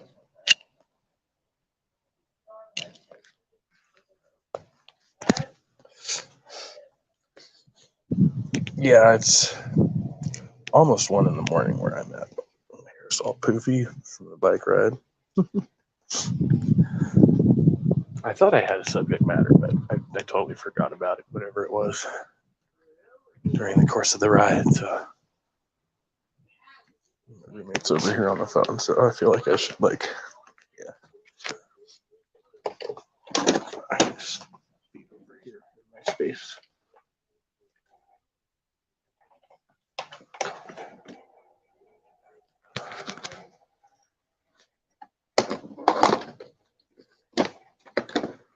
Yeah, I got a visit in the morning, so. Oh, you saw the minute of the bike ride? Yeah, it's been a bit. And it's windy out too, so whatever. But I knew I wasn't really gonna have a whole lot of time to stream, so I figured I might as well just go for it. Plus, I'm all sketched out since that cop stopped me the other night. I had to go the long way around. Like, yeah, don't come out here. I don't like white people over here. Oh, okay. Oh no. Oh no. I think I turned the hotspot off before I left, so I just have to turn it back on. Nope, it is dead as disco. Okay. I don't know if it'll work while it's charging, so I might have to stay on the phone. Oh no, I didn't record that. That was 2 nights ago when that happened. But the cop was like, yeah, like after he ran my name and everything, and he was like, okay, you're regular ass guy, and then he was like, you don't want to be hanging around, or you don't want to be riding your bike through this neighborhood. Not a good idea. Decided to take his advice and not ride my bike through that neighborhood.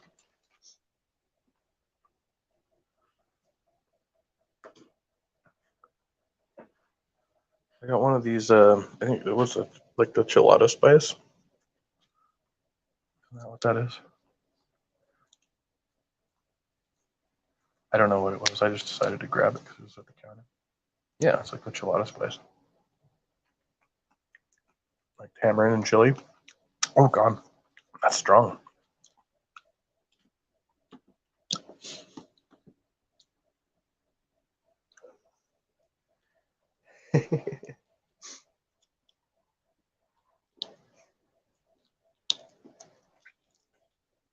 Okay, computer's on now, so.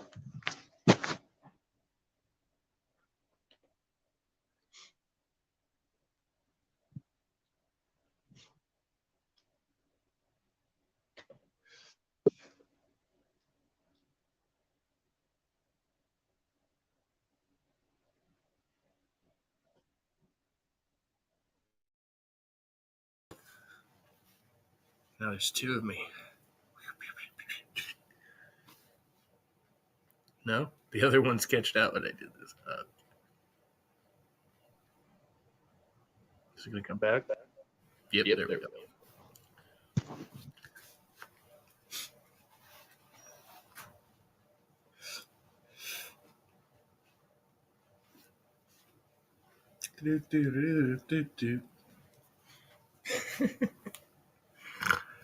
Oh, that's funny.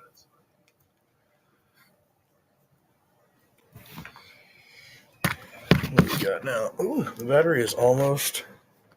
Where's it at? It's way above 60. 82%. Holy shit, it's a Christmas miracle.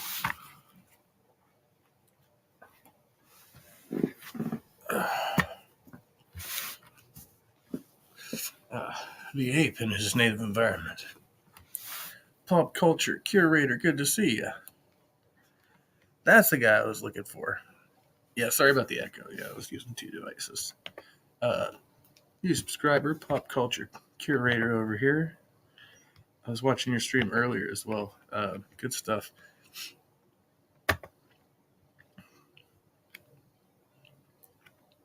Yeah, pants off, dance off.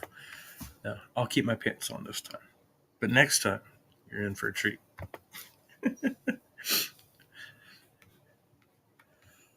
I'm just hanging out. I'm hanging out. Oh yeah, set an alarm. Set an alarm for early as fuck. See, let's set 2 alarms actually, because one's just never good enough. I'll set it on this. See, I have 2 different clock apps, so I have 2 different sets of alarms. Yeah. It's like it'd be like that. Yeah. Okay, so that one, and then we'll add another one for that time, and then we'll add a third one for that time. Yeah. So now we have 3 alarms set for the morning. Because if I miss it, I still have to pay. So that's kind of the bitch about it. You about to crash? All right. Well, I was gonna say come in, but yeah, if you're gonna crash, then totally understand. I should be too, but obviously I just got here from the ride, and so it makes it kind of hard to just go to sleep. Just take this to my head. No. Now I'm asleep. No. Thank you, Halsey. I'll try to have fun, but most likely, I don't know. I'll just, yeah. I should probably. See, now I feel like I should go in the house because my roommates are awake. But no, I'm not going to do that. I'll actually turn the lights low and try to start getting, winding down ish or whatever. And have a beer. I'll have a beer.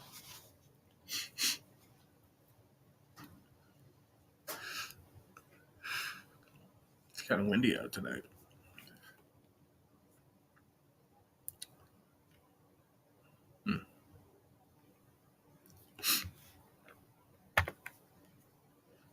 Let's see what shows up here. Let's see.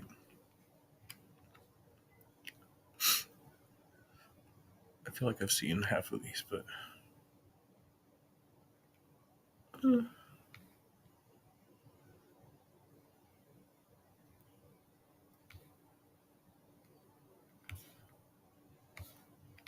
do this one.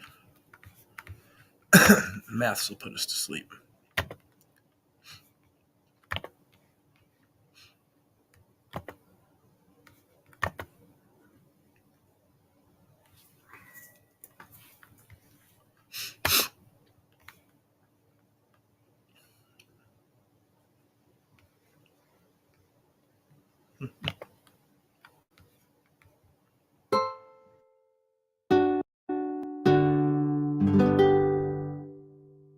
This program is brought to you by Stanford University. Please visit us at stanford.edu. Gravity. Gravity is a rather special force. It's unusual. It has different than electrical forces, magnetic forces, and it's connected in some way with geometric properties of space and time. And that connection is, of course, the general theory of relativity. Before we start, tonight, for the most part, we will not be dealing with the general theory of relativity. We will be dealing with gravity in its oldest and simplest mathematical form. Well, perhaps not the oldest and simplest, but Newtonian gravity. And going a little beyond what Newton, certainly nothing that Newton would not have recognized or couldn't have grasped. Newton could grasp anything, but some ways of thinking about it which will not be found in Newton's actual work, but still Newtonian gravity. Newtonian gravity set up in a way that that is useful for going on to the general theory. Okay, let's begin with Newton's equations. The first equation, of course, is F equals ma. Force is equal to mass times acceleration. Let's assume that we have a frame of reference. A frame of reference, that it means a set of coordinates and it's a collection of clocks. And that frame of reference is what is called an inertial frame of reference. An inertial frame of reference simply means one which, if there are no objects around to exert forces on a particular, let's call it a test object. A test object is just some object, a small particle or anything else that we use to test out the various fields, force fields that might be acting on it.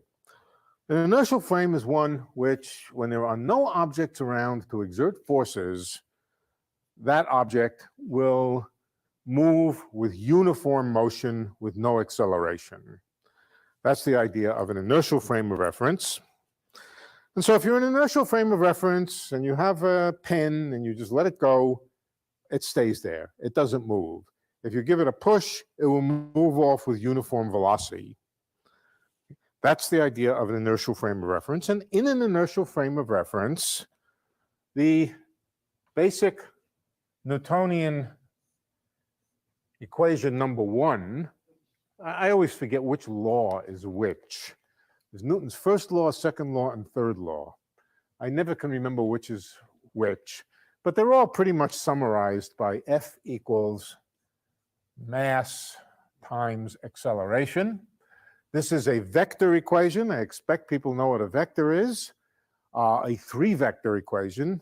We'll come later to four vectors, where when space and time are united into space-time.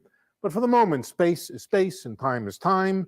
And a vector means a thing which is a pointer in a direction in space. It has a magnitude and it has components. Right? So component by component, the x component of the force is equal to the mass of the object times the x component of acceleration, y component, z component, and so forth. And in order to indicate that something is a vector equation, I'll try to remember to put an arrow over vectors.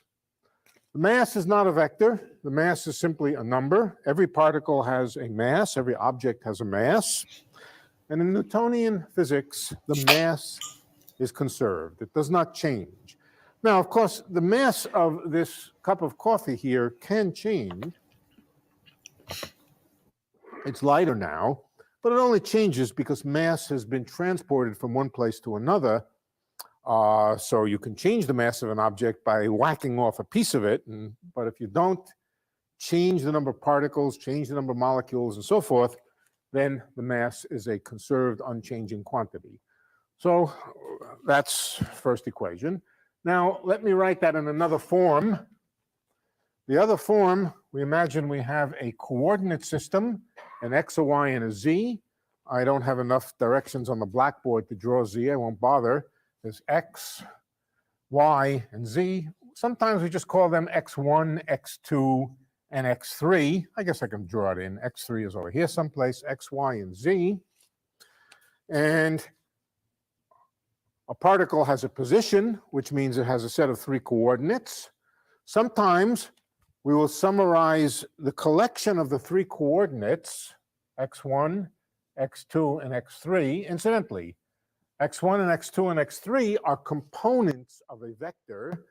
The components, they are components of the position vector of the particle. Position vector of the particle I will often call either small r or large r, depending on. What are we learning? I guess this has something to do with Einstein. Yeah, Einstein's theory, but he started out, I don't know, he started going into Newton. So, yeah, it's maths, which I'm terrible at. So I just like listening to smart people talk about math. Yeah, I I appreciate people who understand math. Right? I wish I was one of them. Yeah. I feel you on that.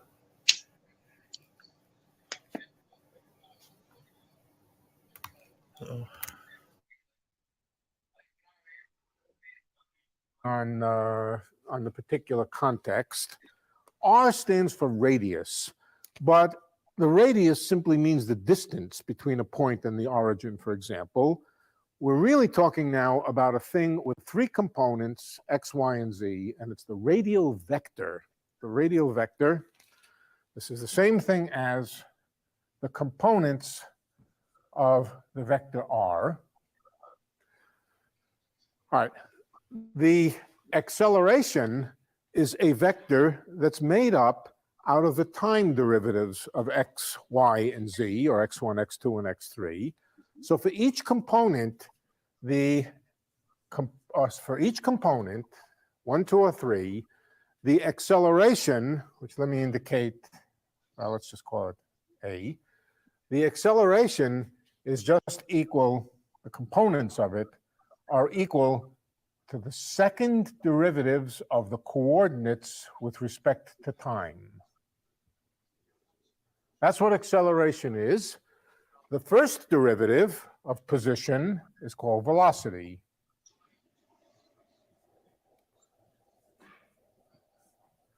We can take this to be component by component, x1, x2, and x3. The first derivative is velocity. The second derivative is acceleration. We can write this in vector notation. I won't bother. But we all know what we mean. I hope we all know what we mean by acceleration and velocity.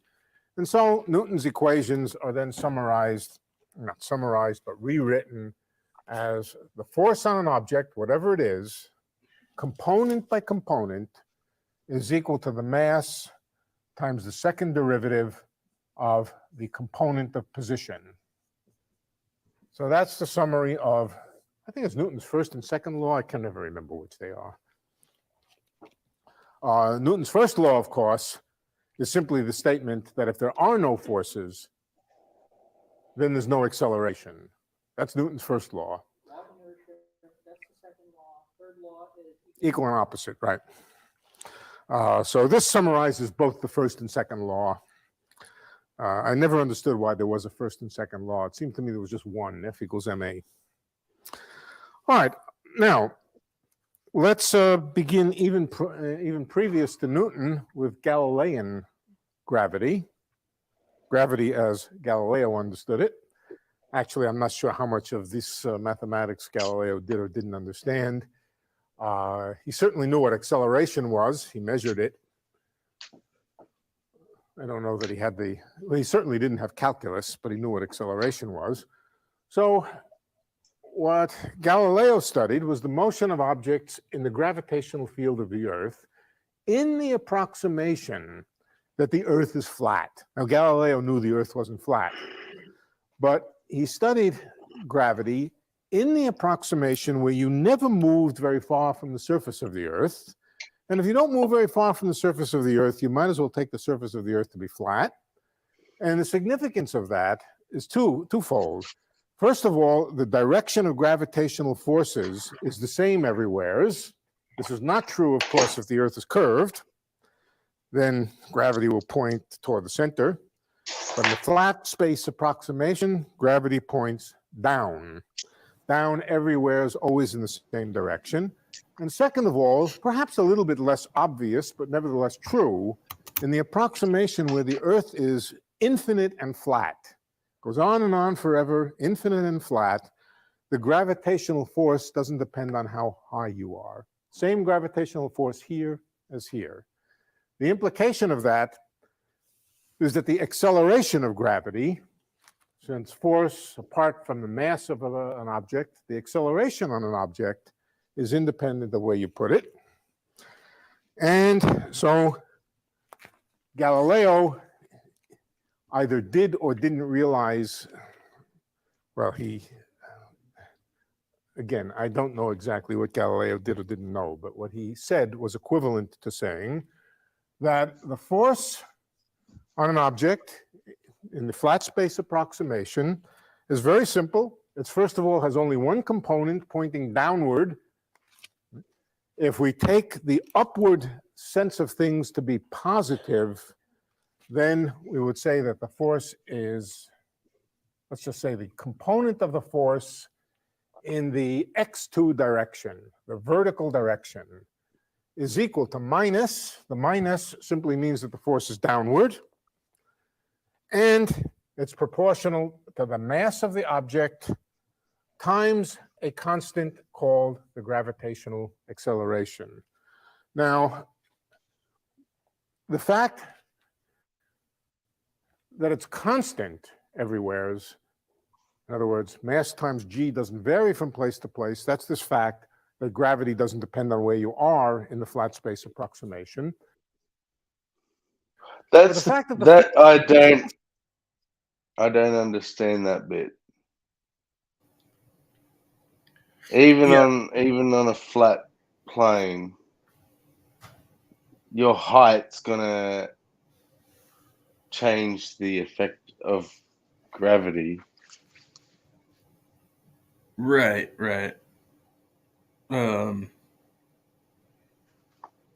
Wait, so But that okay. So your distance from that's like proportion, right? But that is equal to yeah. your mass. I mean, I guess in this equation, it doesn't matter. The part I think translates into the mass. Uh, Mass of the object. I think so, but yeah, I'm a little lost there too. But like he's building up to this because he went to Newton and then he goes back to Galileo. So this is like even more archaic math, and then somehow we're supposed to work our way up to Einstein and general relativity. So I guess that's kind of over. yeah, so I'm supposed to.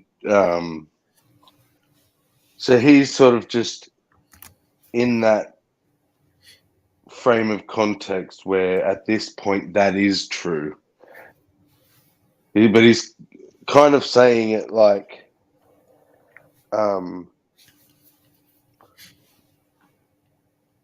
regardless of who thought it or when, that in the case of this flat plane scenario, that this is the case. Not Yeah, that I think he's saying he's the equation holds true, regardless of whether you have a flat plane or it's just the math still holds up, I guess. But I mean, it doesn't. Obviously, the difference with relativity is going to be, well, the fact that you have to account for the motion, the rotation of the Earth, right, which wouldn't be accounted for on a flat plane. I guess is the variant there. yeah. Well, I guess as well as the force of gravity will depend on where you are relative to the other mass. It's not the same regardless of how high you are away from the object, which is what he's saying at this point. Right.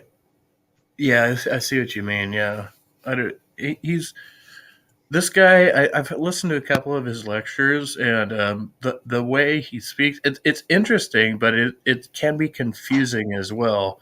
Like I feel like he's trying to do like the Sapolsky thing, but it's like when you apply it to math, it's like, dude, you're just like I don't know. Maybe people who are good at the math understand this lingo. Understand, yeah. Or are used to him and his style. Yeah. Yeah, I'm not sure exactly where he's gonna go with this. I'm not like totally committed to it. We'll see a little bit more what's going on. Oh yeah. Proportional to the mass of an object, that is not obvious. In fact, for most forces, it's not true. For electric forces, the force is proportional to the electric charge, not to the mass. And so gravitational forces are rather special. The strength of the gravitational force on an object is proportional to its mass. That characterizes gravity almost completely. That's the special thing about gravity. The force is proportional itself to the mass.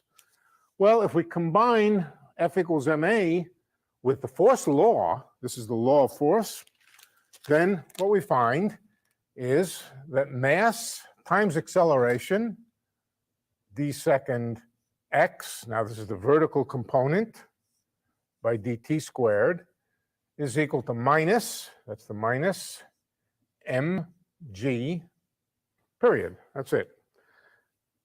Now, the interesting thing that happens in gravity is that the mass cancels out from both sides. That is what's special about gravity. The mass cancels out from both sides.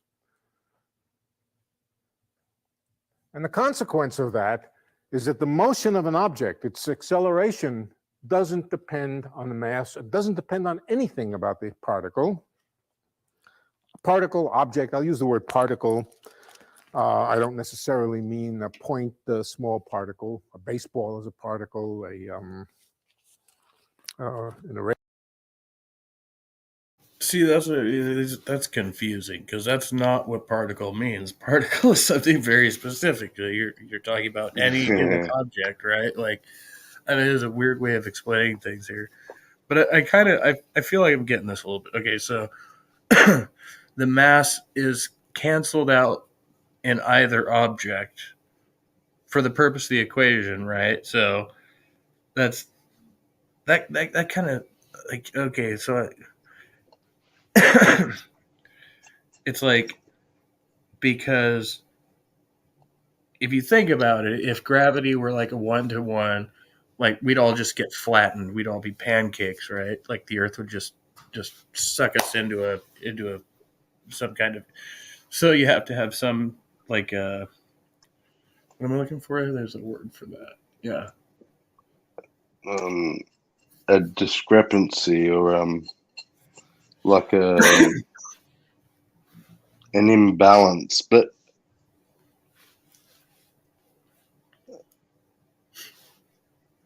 not to go off the trail too much, but I think we would just be very different creatures. That's all. We'd probably have really bulky, strong muscles, and we'd get around low to the ground. Because you think about it, there's animals that live in thousands of kilos of pressure per square inch at the bottom of the ocean. That they come up to our atmosphere and they basically just turn to mush, because they're not designed for that sort of atmosphere. Right. But I know that's not the point you were making. No, it makes sense though, like because they're actually, I think, any creature like that is designed actually softer, right? They're more like malleable in order to survive under high pressure, and then once that pressure dissolves, they kind of just turn to mush. Right. It's interesting. An eraser is a particle, a piece of chalk is a particle. That the motion of the object doesn't depend on the mass of the object or anything else. The result of that is that if you take two objects of quite different mass and you drop them, they fall exactly the same way. Galileo did that experiment. I don't know whether he really threw something off the Leaning Tower of Pisa or not. It's not important. He did balls down an inclined plane. I don't know whether he actually did or didn't. I know the myth is that he didn't. I find it very difficult to believe that he didn't. I've been in Pisa. Last week I was in Pisa, and I took a look at the Leaning Tower of Pisa. Galileo was born and lived in Pisa. He was interested in gravity. How it would be possible that he wouldn't think of dropping something off the Leaning Tower is beyond my comprehension. you look at that tower and you say that tower is good for one thing, dropping things off. Now, I don't know, maybe the Doge or whoever they called the guy at the time said, no, Galileo, you can't drop things from the tower, you'll kill somebody. So maybe he didn't, but he must have surely thought of it. All right, so the result, had he done it, and had he not had to worry about such spurious effects as air resistance, would be that a cannonball and a feather would fall in exactly the same way, independent of the mass, and the equation would just say the acceleration would first of all be downward, that's the minus sign, and equal to this constant g. Excuse me, let me, now g is a number, it's 10 meters per second at the surface of the Earth. At the surface of the Moon, it's something smaller. On the surface of Jupiter, it's something larger. So it does depend on the mass of the planet. This may expose how illiterate I am with maths, but I've never understood this when they have a unit twice, per second, per second. I got that. Yeah, per second. So you don't know how that works either? Okay, that's good. That makes me feel better. I guess it's when they say it like that, it's to say like to the second power, right? So that's where you get like something squared means that it's like, but yeah, it's essentially to say that it. Is it really? I think so. Yeah, it's not actually a redundancy to be like, okay, but it's like one times I knew one. it meant something, but I thought it was like every second it's traveling 10 meters per second. But no, that does make it redundant. See, there's something I'm missing, yeah. No, it's like the whole like 1 times 1 is 1, but technically you're talking about 2, right? Like it's kind of like that's the weird thing in like geometry and shit. Like so, like say you have a square, right? And we would say that a square has 4 sides, but in reality, like when you're talking about geometry, it has 2, and then the other 2 correspond, but they don't call it 4. You know what it like does that make sense? Like you'd say that just sort of this presumed part is 1 and this part is 1.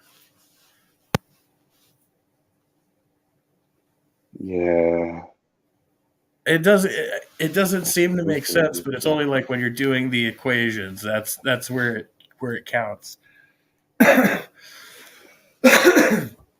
So, like you say, what did you say? I don't remember how many units you said per second. 10 meters per second. Right. So it's 10 meters every second, and it's happening every second. So it's not like if it were just happened for one second. You know what I mean? Got you. It's like saying, "Oh, I'm traveling at 60 miles per hour every hour." It's a constant. Yeah. That's why it's there twice. Whereas, okay, if something doesn't have a constant speed, you don't need to put the extra unit. Exactly. Understood. Thanks for that. But the acceleration doesn't depend on the mass of the object you're dropping. It depends on the mass of the object you're dropping it onto, but not the mass of the object that's dropping. That fact that gravitational motion is completely independent of mass is called, or it's the simplest version of something that's called the equivalence principle. Why it's called the equivalence principle we'll come to later. What's equivalent to what? At this stage, we could just say gravity is equivalent between all different objects independent of their mass, but that is not exactly what the equivalence principle was about. That has a consequence, an interesting consequence. Supposing I take some object which is made up out of something which is very unrigid, just a collection of point masses. Maybe let's even say they're not even exerting any forces on each other. It's a cloud, a very diffuse cloud of particles, and we watch it fall. Let's suppose we start each particle from rest, not all at the same height, and we let them all fall. Some particles are heavy, some particles are light, some of them may be big, some of them may be small.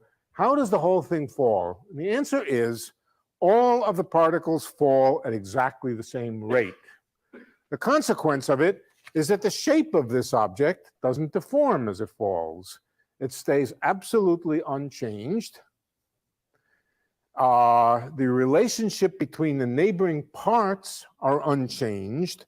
There are no stresses or strains which tend to deform the object. So even if the object were held together by some sort of struts or whatever, there would be no forces on those struts because everything falls together. Okay? The consequence of that is that falling in a gravitational field is undetectable. You can't tell that you're falling in a gravitational field by, when I say you can't tell, certainly you can tell the difference between free fall and standing on the earth. All right? That's not the point. The point is that you can't tell by looking at your neighbors or anything else that there's a force being exerted on you and that force that's being exerted on you is pulling you downward. You might as well, for all practical purposes, be infinitely far from the earth with no gravity at all and just sitting there, because as far as you can tell, there's no tendency for the gravitational field to deform this object or anything else. You cannot tell the difference between being in free space, infinitely far from anything with no forces, and falling freely in a gravitational field. It's funny, but the smarter someone gets, the worse they are at and I'm generalizing. Yeah, man. That was the most basic concept he was trying to explain, but he struggled so badly. I don't know if it's because, like, each thing that he thinks or wants to say has so much behind it that he could explain. Like, I've noticed that people who are really intelligent will often, rather than just get to the point, they explain how they get to the point. Or like, it's like, well, in 1784, there was this man who blah, blah, rather than, because they assume that you're going to need the whole explanation to understand the point at the end. And I guess to be fair, this is like a university lecture that they clip for YouTube, right? So they did this for a bunch of Stanford classes. So I get the presumption coming into this, all these students that he's actually speaking to have already taken the prerequisite courses to get all the basics of this. So he's like glossing over that shit now to get to this, ultimate point that he's making. But it's like, yeah, for us, it's just like a mile a minute, Oh, no, I was kind of meaning the opposite. I was saying he's kind of takes a long time to get to a simple point, and it makes it more complicated, sound more complicated. You know, what he was just talking about was the age-old feather in a cannonball. You know, how many times have we learned that in school? We watched a million videos that use that analogy. Right. That's all he was really talking about. Everything So falls at the same rate. But Yeah. it was like a 3 or 4 minute little diatribe to explain that. Like, Yeah. these are university students. And I think I did, if you're talking about, like, I mean, specifically in the realm of physics, right? Like, particulate matter is like a big thing. You're like, okay, particle physics, you know, like you're going to have a whole different gravitational field going on with particles versus solid objects, you know, or something like that, right? But I mean, the same laws still apply, but the math's going to be very different. I think that was kind of what he's getting at too, right? yeah. And I wasn't trying to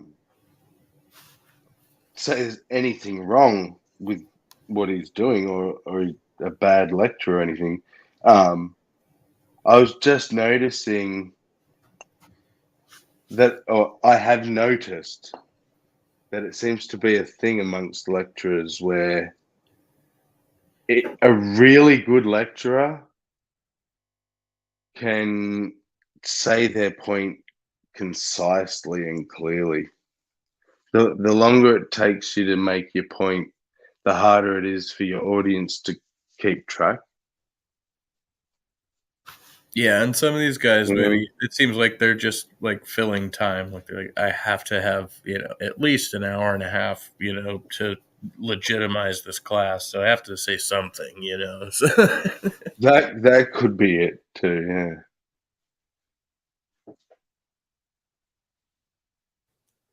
That's another statement of the equivalence principle. Would you say not mechanically detectable? Well, in fact, not detectable, period, but so far not mechanically detectable. Or would it be optically detectable? No. No. For example, these particles could be equipped with lasers and optical detectors of some sort. What's that? Oh, you could certainly tell if you were standing on the floor here, you could tell that something was falling toward you. But the question is, from within this object by itself, without looking at the floor, without knowing the floor was... Well, you can't tell whether you're falling in its... Yeah.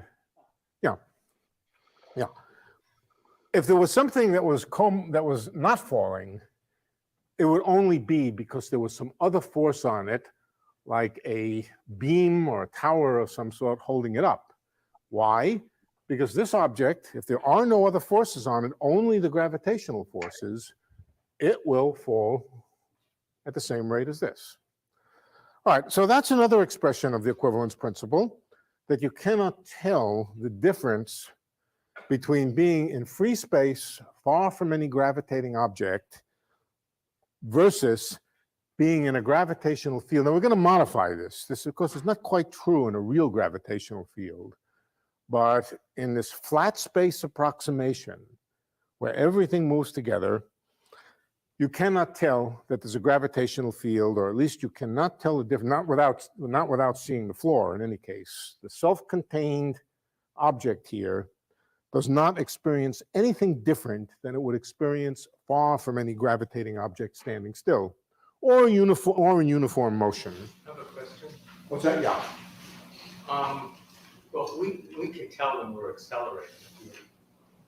No, you Is that can't. No, you because- can't tell when you're accelerating. Well, you can't feel that you're, isn't that because there's a connection between the different objects? Okay, here's what you can't tell.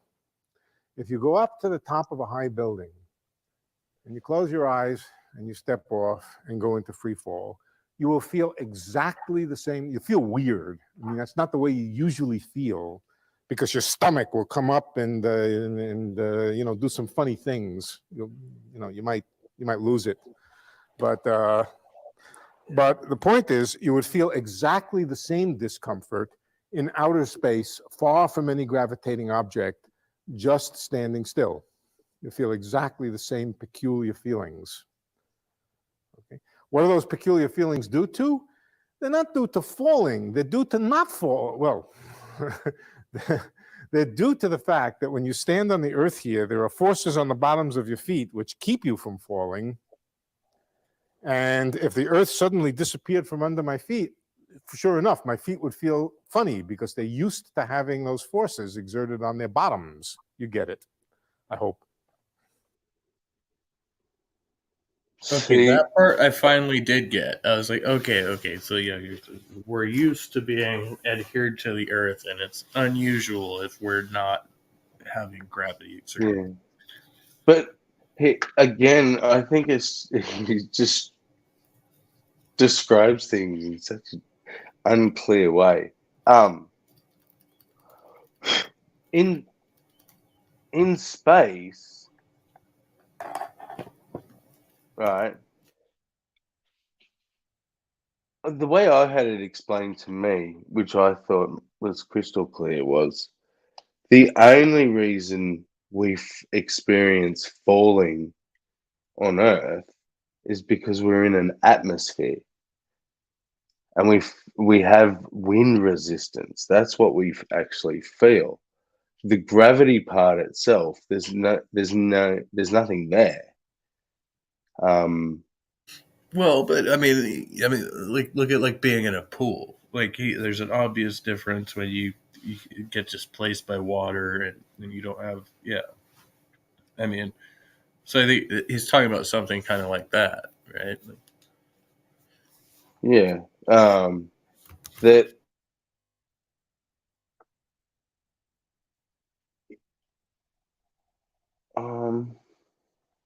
I think I know what you mean. Yeah, that's why he made the point. Like, if you were just freely standing in space, like in outer space with no gravity, you're going to get a similar sensation as if you were falling off a building or something. Exactly. Minus the um, wind resistance, which is the main thing we feel. The gravity part would just be, like you said, your stomach sort of going up into your throat, sort of thing. But and you would feel that consistently in space because you're consistently falling. But when there's nothing around, like you might as well be not moving. Well, I do think though, with like when you're talking about wind resistance, there's got to be some aspect to that where, I mean, there is the force of your mass falling through, like you said, with the atmosphere. Like if you're outside of the atmosphere, then you're no longer actually falling. So that has to be somewhat different, like because you have other pressures from outside that are kind of pushing back against you as you're free falling when you're on the earth, right? But that's not the same thing that's going to happen when you're out in empty space. You're going to actually kind of be floating. Yeah, So I guess, well, that's the thing. We have this idea in our heads because we've only ever been on Earth that falling means down, but it means being pulled into an object's gravity well in any direction. You can fall upwards. You know what I mean? We just call downwards the direction towards an object's center of mass. And conversely, up is whatever the opposite direction of that is. right. We should probably call them towards and away rather than up and down. Yeah. Like, oh, so if it was an equation, it would be like, okay, object X and then object.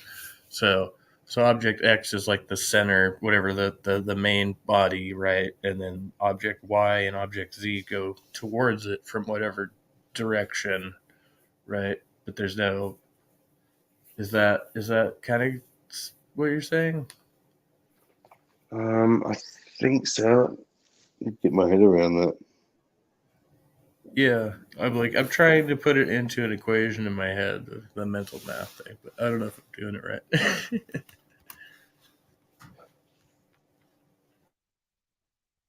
Well, it's kind of like how he was saying that we can only ever say that when two objects are So the attracted fact that to you feel each other. funny in free fall.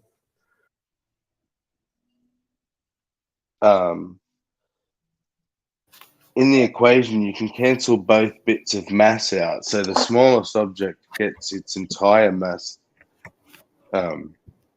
removed from the equation. So the only thing left with mass in the equation is the larger object. But it's minus the mass of the smaller object because they cancel each other's mass Okay, out. See right. what Which I is mean? the point he was making at the beginning. Yeah. Which means the smallest object can only ever fall.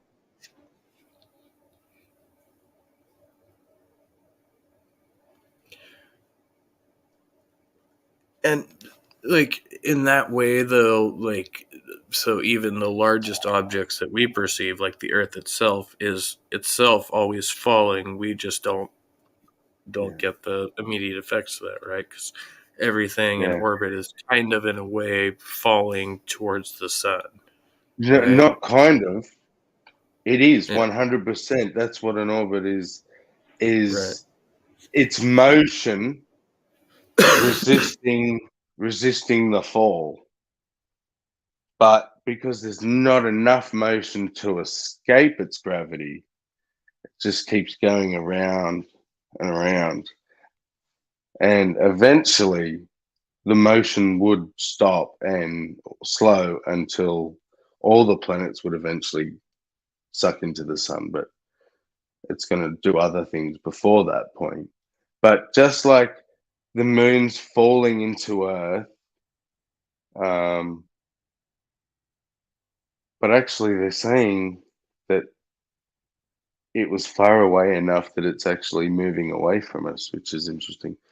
But it's still in our gravity well. We're in the sun's gravity well, and the sun is in the galaxy's gravity well.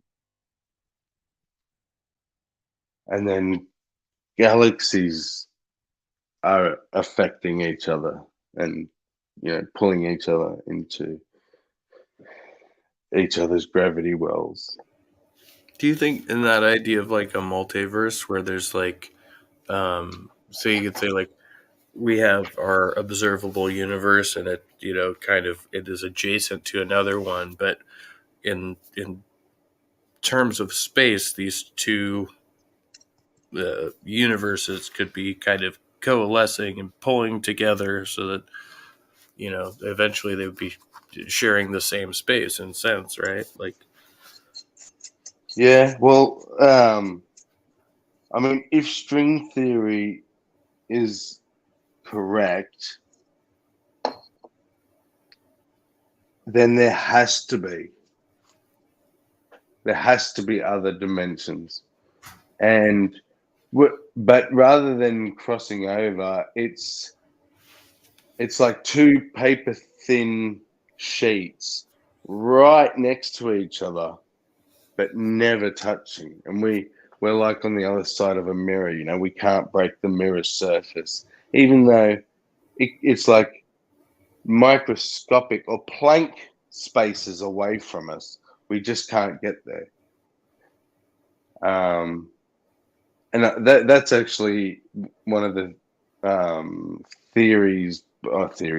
hypothesis behind extraterrestrials, is that they are coming from that other one, and they do have the means to access our dimensions, that perhaps they're higher than us, so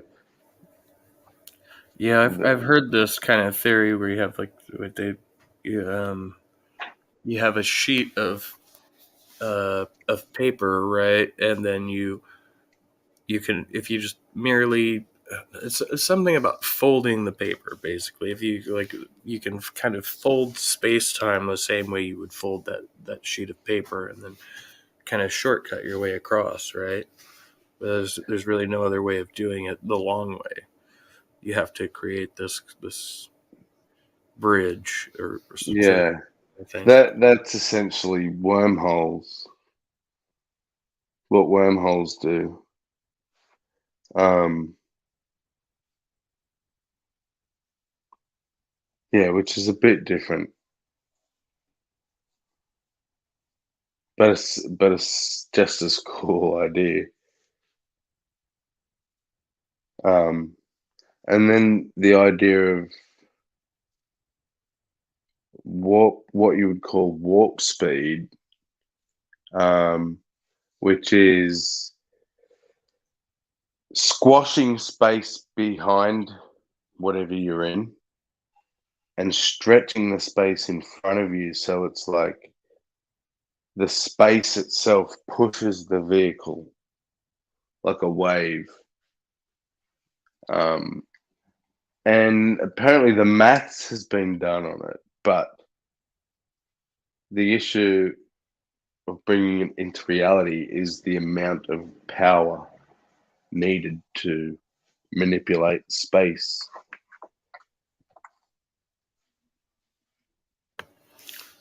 Isn't it also like an issue where like human bodies can't, like, we could send, whatever machine at, like X amount of speed times the speed of light or whatever it is, like, but human bodies just can't survive that type of uh, whatever it would take to, like, it doesn't seem like we have the technology to make that happen yet. Yeah, well, see, that's the trouble with the closer you approach the speed of light, the more your mass increases. So if we got too close to the speed of light, our mass would be infinite, and we would, you know, we would just obliterate into probably liquid or gas even. But the idea with the warp drive and squashing space behind and stretching it in front of you is that whole section of space, the space behind, the space around, and the space in front, is inside it.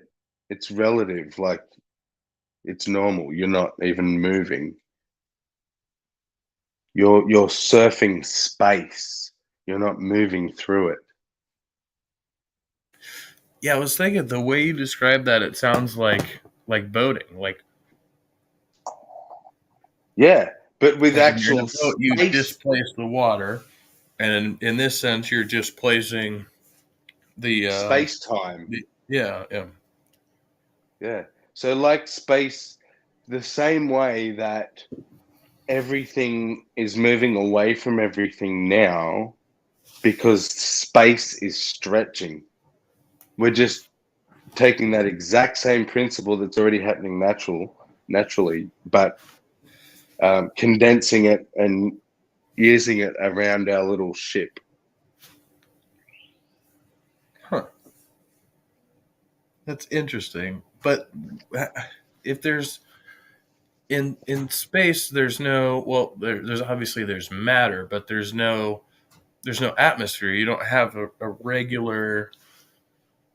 So in other words, there's no water to paddle against, right? Once you get out into space, like, Yeah, but because you're forgetting, the space time is the water.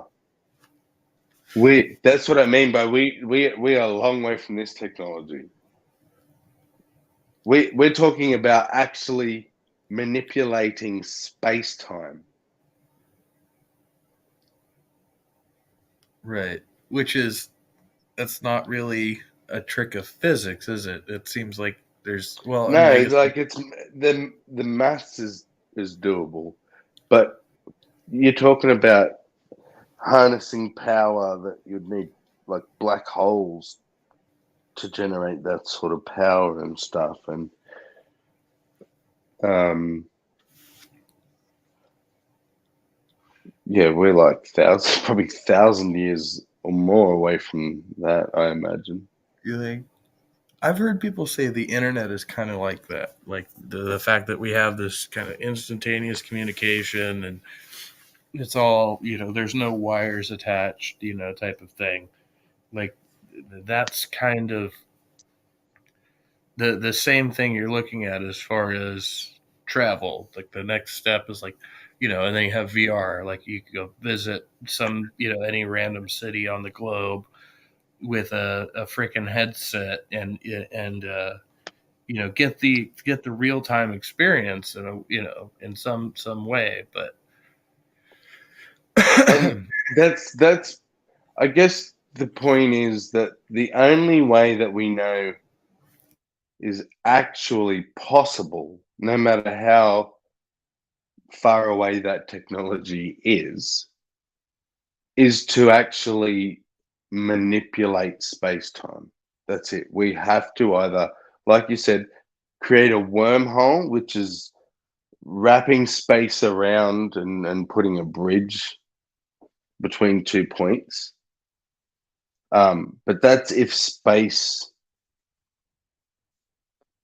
exists like that. It has to be in the right shape, sort of thing. It gets so complicated to explain. But basically, wormholes, which is manipulating, busting through from one bit of space to another, or like I said, manipulating space like a wave, so it pushes us along, because there's no possible way within known physics for us to get to any reasonable speeds to get far enough. Like by the time we could get anywhere, it's going to have expanded that far away from us. We're never going to catch anything. You know what I mean? right, we're like the Because tortoise we, chasing the hare or something. Yeah. yeah, because shit's expanding faster than we'll ever be able to travel. So there's this, I'm going to call it a window, but there's a percentage of the universe that at different speeds of light, like approaching different speeds of light, that we would be able to reach before they're out of reach. So, You for just gave me instance, a weird thought, though. Do you think yeah, rather than work on traveling faster, would we be able to somehow harness the power of gravity or the power of uh, shit? I lost the simple word I was looking for. Attraction. Yeah, if we were able to somehow harness an attractive energy that were to slow the expansion of the objects around us. Does that make sense? Like actually slowing down the mm, physical expansion of the universe. Do you think that'd be possible? I mean, mm, I don't know. We'd have to get some pretty good grasp of the natural forces like electromagnetic force and all that, because the only way I can think of to increase gravity is more mass, and there is only the mass that is already in the universe. So you'd have to be trying to scoop mass from further away to bring in closer to keep what was in close in. Yeah, like if we And could just like shoot a couple gra- planets into the sun and to increase, right? Like, wouldn't that work? I don't. No, unfortunately not.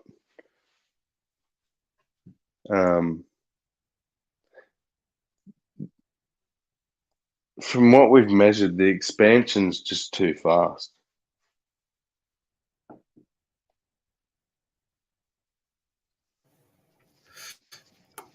Sounds about right. And the fact that it's increasing.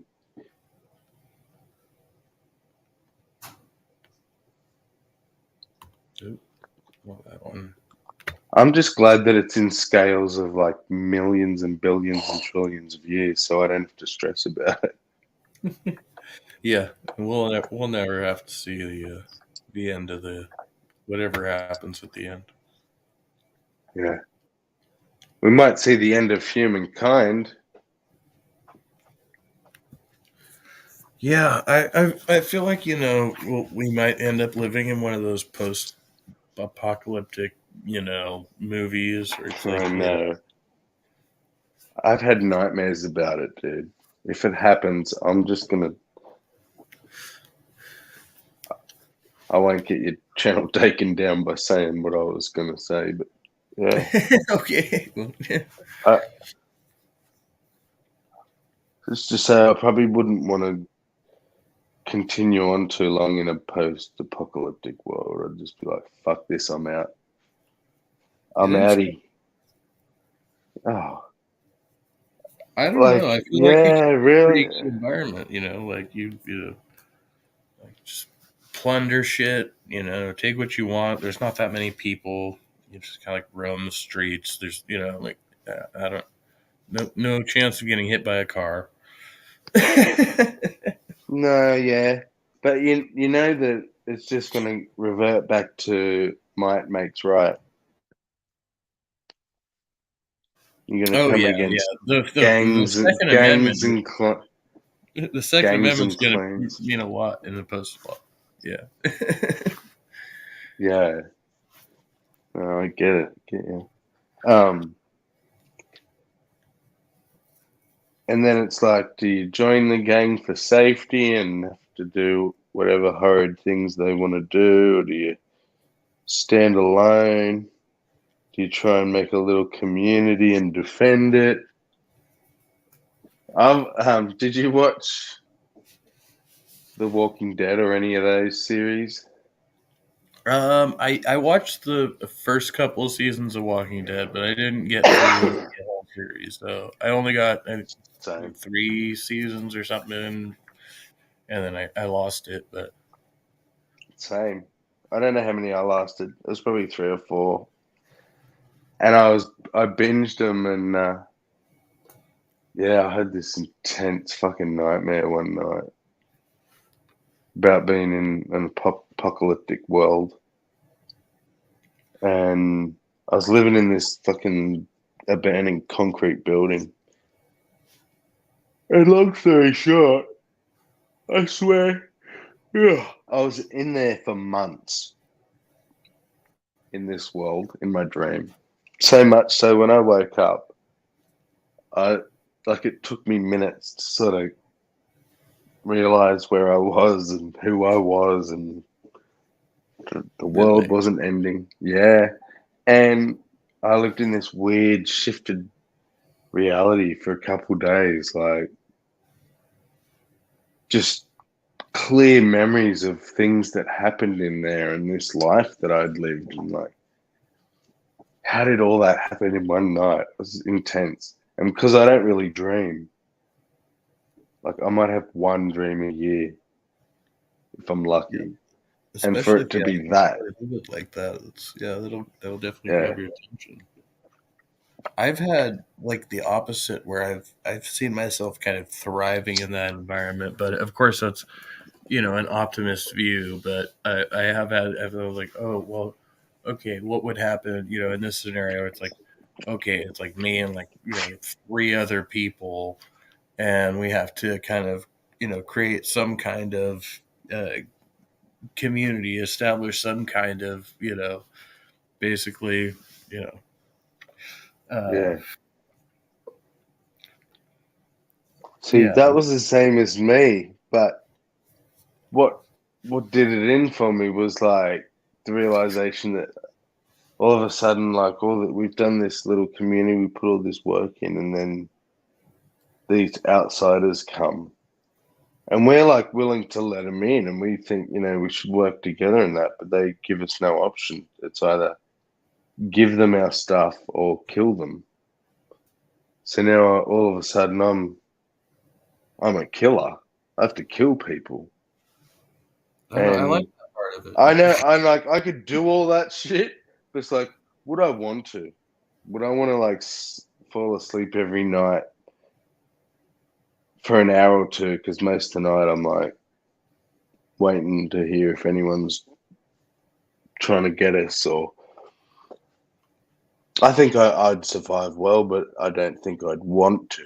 That's what I'm saying. Like Seems like a shitty maybe existence. yeah, exactly. Like I think I'll leave it for the ones that want to live the most. We kind of Isn't tend that to pretty romanticize that. pessimistic?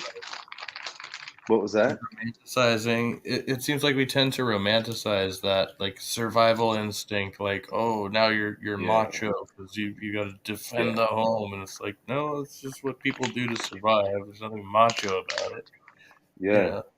And most people get fucked up from having to do it. Like Right. if you enjoy watching the life drift from someone's eyes, then at that point, what kind of existence are you living? Like, you know what I mean? Oh yeah, people who enjoy So killing. I mean, I've known people like that in real life who's like, I thought this guy was going to end up being a serial killer, and luckily he went into the military, and it was like, okay, now you have a license to kill, and then he came back, and it was kind of your standard thing, like everything you think of, but he reflected on like probably maybe likely killing some children, as far as collateral damage, it being like really broke it up about it. But he was like, I was just doing my job. I was just following orders, But I'm pretty sure there were probably some kids in that building, And I was like, fuck, like you have to live with that shit yeah. every day. And does it fuck him up? Well, I mean, it did at the time. I mean, that was years ago. So he's a seasoned veteran now, and but I know he thinks about it. You know what I mean? It's not like something that like I said, I would have questioned whether the person was a sociopath if they hadn't at least opened up about that, and been like, no, Yeah, I thought about that, yeah.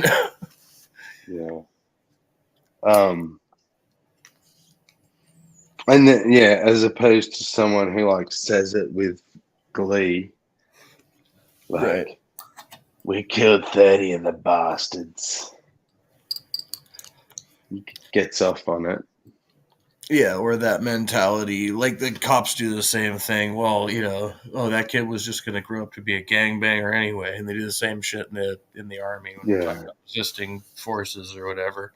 Oh well, they just would have ended up being a terrorist anyway. So And in it, like as someone who will not claim to know anything about anything because I've never served, but I've talked to lots of veterans and can only guess at how intense war and shit is, but the tightness of the group and how they're taught to they've got to be able to trust each other's back, no question, no doubt, no second guessing, like you know your unit sort of thing, and then your unit wants to or has to do something that you find totally and utterly objectable and goes against your very being, but you're the only one that disagrees. Like, you're not going to speak up in that situation. yeah, You're going or to you do might voice your what opinion, you, but if you get if you voted out, then that's just the way it is. It's like mm, and it makes sense in a sense that okay, yeah, you are, if you are entrusting your life to other people and they're entrusting their lives to you, yeah, I mean, at some level, like that's the deepest compromise. It's not like, okay, we're just going to agree to disagree here. It's like, no, we're going to do the same thing whether I like it or not. You know what I mean? It has nothing to do with my preference. My vote doesn't count here in that sense. Like I can speak my piece, but if my peers disagree with me, I'm still going to have to go along with whatever they say rather than, like conscientious objector or some shit like that, you know. And it raises the question: Should we just stand up to the unit and say no? Kids, if we do this, kids could die, innocent kids, and I'm not going to do it. And they say, but they're going to grow up to be the Taliban anyway, or whoever it is you're fighting at the time. Should we stand our ground and be like, no, I'm not going to kill kids? Yeah, have some heroic Charlie Sheen platoon moment or something. Like, yeah, no. Yeah. I'm not saying there's a right or wrong answer. I'm just saying that, like, that's why But that people shit come just back. doesn't really That's why happen in real people. life. Like, you know what I mean? Like, No, or it if you try doesn't. that, they will fucking beat you to death while you sleep. Like, you No. can't get away with that shit. Well, no. Like, what happens usually is that they make you go along with it. You fucking go along with it, and then you come back from war and you're fucked up Well, that's what I mean, though. because If you you're out in the start bush, like, saying, honestly, like if you'll either get thrown in a psych ward or your platoon mates will freaking kill you. They will just murk people and call oh no, it was enemy fire. But no, they kill their own in that case. If you do something that they think is going to be out of line. yeah, if you're going to be a danger or something. Right, you're a liability, and they take it that seriously. As far as I understand, it's like you are risking your life in that scenario. Yeah, it's like this triggers a lot of people because they think that it's making excuses, but I'm not making excuses for anybody. That's why in this discussion, I'm saying I don't know. Should you always stand up to the point of death for what's right? Are you to be blamed if you don't? I watched this documentary. It was all these old German people, and you can imagine where I'm going with this. They were all people who I was 17. I didn't know shit. Um, we weren't given access to outside information, blah, blah, blah. These kids were totally fucking indoctrinated, done all these horrendous things, grew up, realized what they were part of, and now live with that guilt, but spat on by people and shit. See what I'm saying there? I'm trying not to sound like I'm apologizing for a certain group from history. But Well, you get no, what I'm saying? it makes sense. Like even like, well, it doesn't matter what country you live in. In some sense, you're going to be politically indoctrinated. But here in the United States, like we have that very particular thing where it's like, oh, we have the whole world police, superpower reputation that we have to uphold that thing. And if you don't believe that, then you're somehow you're not you're not being patriotic. You have to believe in this.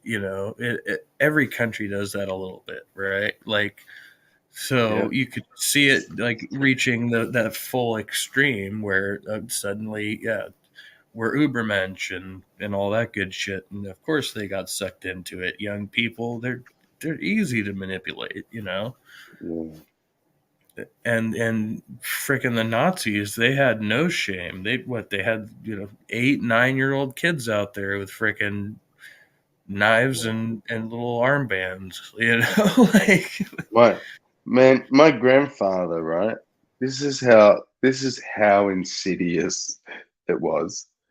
My grandfather was, I don't know the exact age, but he was too young to join the SS youth. But he was an orphan. He was so eager to join that they were like, well, you can't join the SS youth and you're too young to join the Navy and stuff. But you can work in the galley because you didn't need to be in the Navy to work in the galley on a ship. So rather than just letting be SS youth, which was like digging roads and doing social community shit, they put this kid on a fucking Navy boat, sent him out to sea at the war.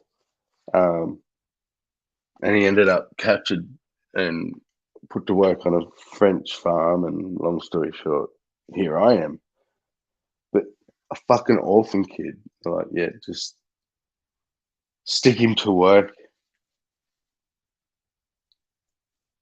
So that's pretty wild. Yeah. I don't know. but he wanted to. Right. He didn't feel forced.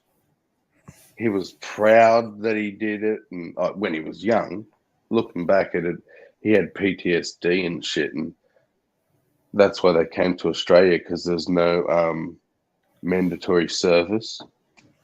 He didn't want his kids to have anything to do with the army or war. But yeah, like, you know, if you've even got the children, but they apparently, like, they even changed what the schools could teach and stuff. Like, there was next to no math, science, and all that. It was just, yeah, it was just all propaganda at school all day long.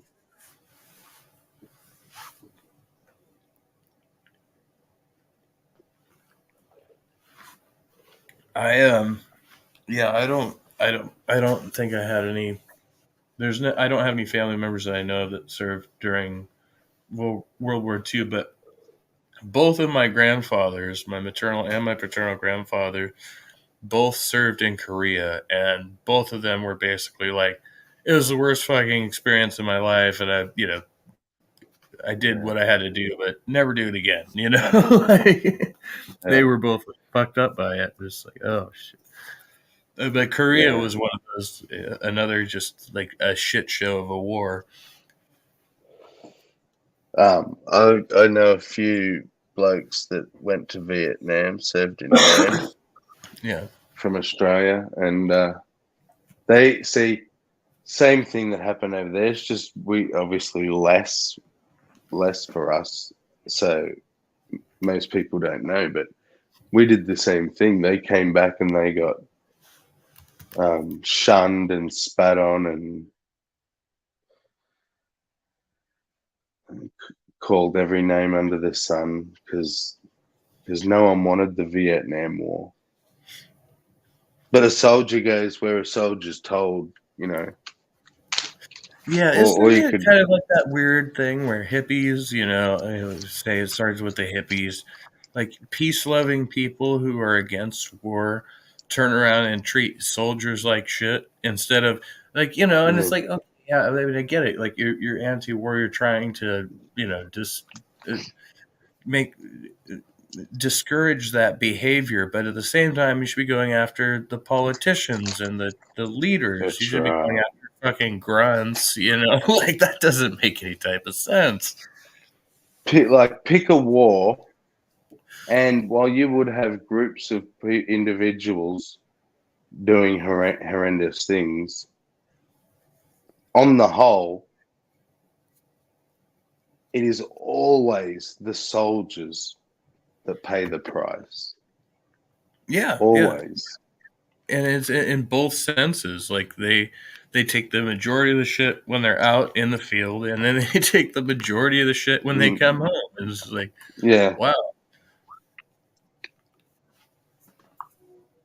So I do feel bad in that sense. Like, for anybody who is, like, regardless, because you don't even know if they're serving combat, if they're in the army, they could be a fucking medic, a radio operator. You don't really know. And then people just shit all over them. And again, you can see kind of that gang mentality coming out. And of course, why do they have to back their own? Because other people aren't really backing them up so much. You know what I mean?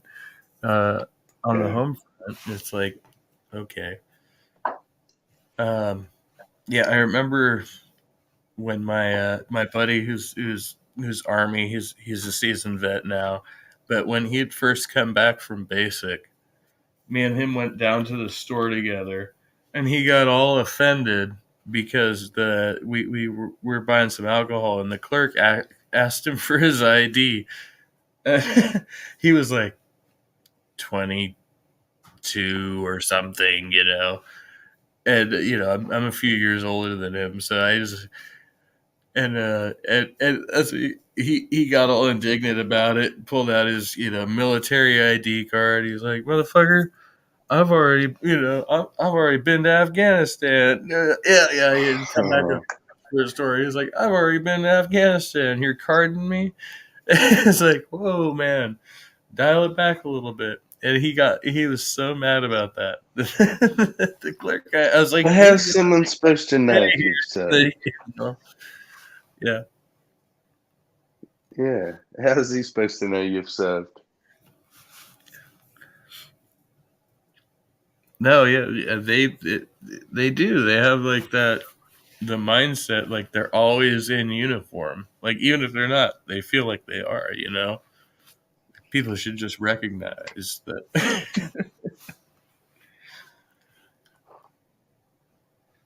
Yeah. And I'm not saying I agree, but I have had explained to me that what people take issue with is, say, that guy, right? He went to Afghanistan. Now, the people will argue that wasn't a war that was protecting us from anything. Right. So you can't say you've protected my freedom. You've just gone and impeded someone else's or meddled in someone else's affair. But you'll say it with the same pride as though, you battled off the invading enemy. Well, I mean, I'll say outright because I have firsthand knowledge. That person is a Christian, and at least at the time when they went in, they were absolutely fighting a religious and nationalistic war. They were like, no, they were fighting Muslims. That was their objective, and made no bones about it. But also, in hindsight, it seems like that whole experience did change his perspective a lot. So he doesn't seem to be, the same person who went out there to fight the Muslims. Like he's got a totally different mindset. The Taliban or whoever, I just keep saying that one.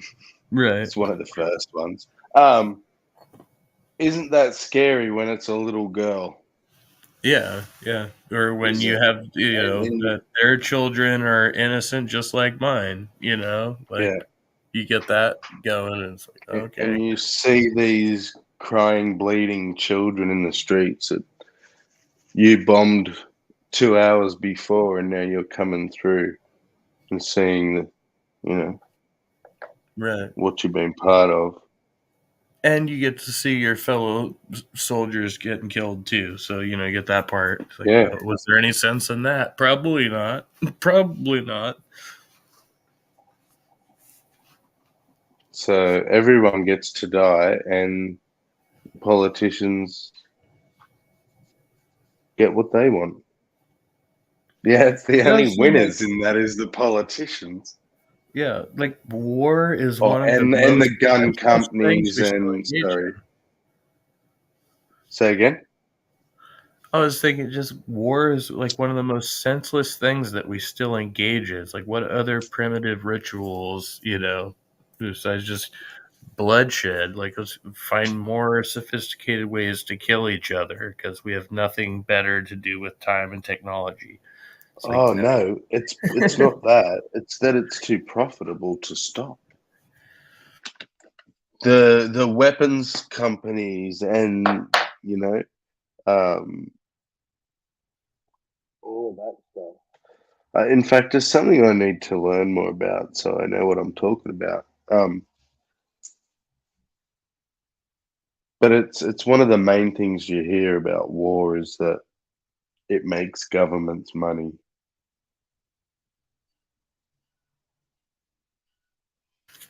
Yeah, well, and it seems like bullshit on the surface, and then when you realize, oh no, yeah, during wartime, you have the heightened sense of fear, so people double down economically. It's like the same thing as the pandemic mentality. They get twice as much toilet paper and gasoline, and then all of a sudden the Hmm. prices freaking skyrocket. Inflation, Yeah, the government, the tax revenues increase, and it's like, okay, yeah, we're all paying for this senseless melee going on in some unseen country. We'll never, we just watch it on the nightly news, and it's a yeah. spectacle. And It's like war in who's Russia warring with? Ukraine. Ukraine. War in Ukraine causes fuel prices to skyrocket, but Well, you that's look because like for us in the U.S., at least, because we get such a good percentage of our oil from Russia. But people yeah, have but been like for us, against that for for years. instance, we it has no effect on us, but we'll say that somehow the global price rise affects us, but it doesn't need to, sort of thing. We just will our governments will use it to their advantage. Well, the problem Um, is, like our governments, mine and yours specifically, are very, very greedy. So, where we actually have yeah, the resources on our own, we prefer to take them from other countries and profit from them, right? Which is why we have these deals with Russia and Saudi Arabia and other countries that we normally wouldn't deal with. But it's like in the realm of oil, yeah, okay, we'll do that. Yeah, yeah, because it's very profitable, like you said, for the politicians, for the wealthy business owners. It's not good for the citizens. It doesn't help us. It's only that and 1%, the elite. and I wonder how many people realize that the U.S. government sell all of their military stuff to all of their allies, to some non-allies as well. Um, and essentially, like we buy all of your old stuff, okay? So every time you come up with a new, like, it used to be an F-16 and then there was the F-18. So we get to buy all the F-16s. And that way, the US military, no matter what country, like they're always one step technology ahead of everybody. Do you know what I mean? Um, The oh funny thing is, we learned that from Russia and China, and we used to. It was the policy. We bought the old AK-47s from Russia and China. And now we're like, oh yeah, yeah. that stuff. Oh, that's clever. Let's do that to everyone else. Yeah. Yeah. Yeah, we did. Turned around and pulled the same trick. So, America's like arming the world. Right. They always have. And that doesn't automatically mean that they want war, but you can understand why people who go down that conspiracy route go down. It's like, Well, it's not so much a conspiracy either because we are big on weapons here. Like everybody and their mother is, Second Amendment. Everybody needs to have a gun. Everybody needs to have 10 guns, and let's just arm the world. So that's definitely a mentality that exists. Like they don't even care if isn't it? you differ politically or religiously. They're like, you should still have a gun. For the most part, that's how the people think.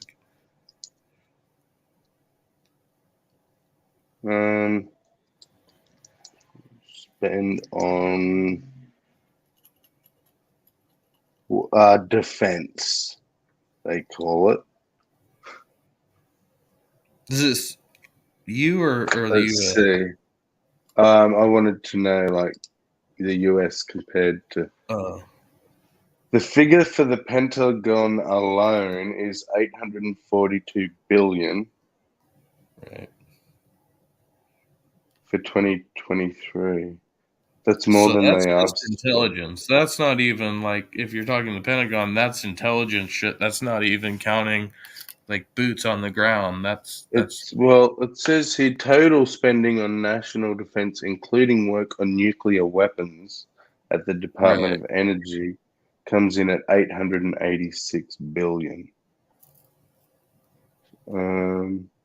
So nearly $1 trillion, dude, in 1 year.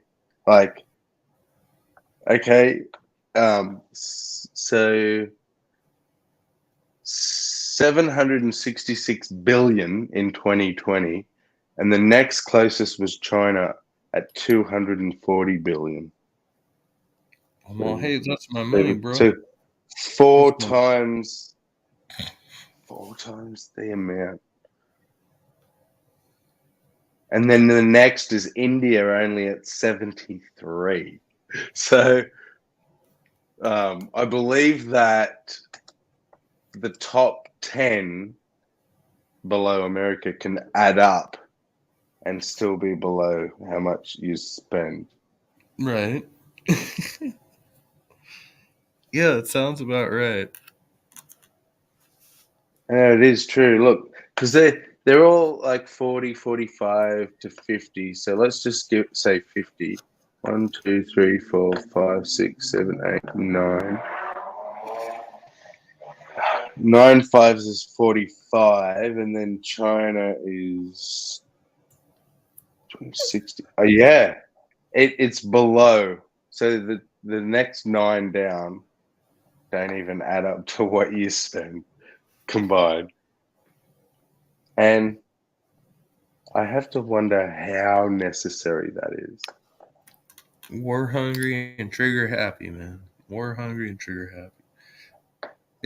It's if you want to be the most badass motherfucker on the planet and nobody ever fucks with you because you got bullied that one time and you want to make sure that never happens again, I guess that's the mentality you should adopt. But I mean, once you get over it, you put on your big boy pants and you're like, okay, I don't need to worry about getting punked in the schoolyard anymore.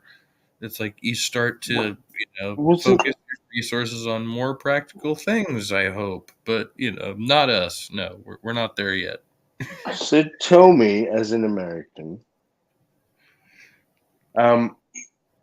where did the bad country show me on the doll where the bad country touched you? No, what I mean is, was it, for example, the Civil War? No, sorry, not the Civil.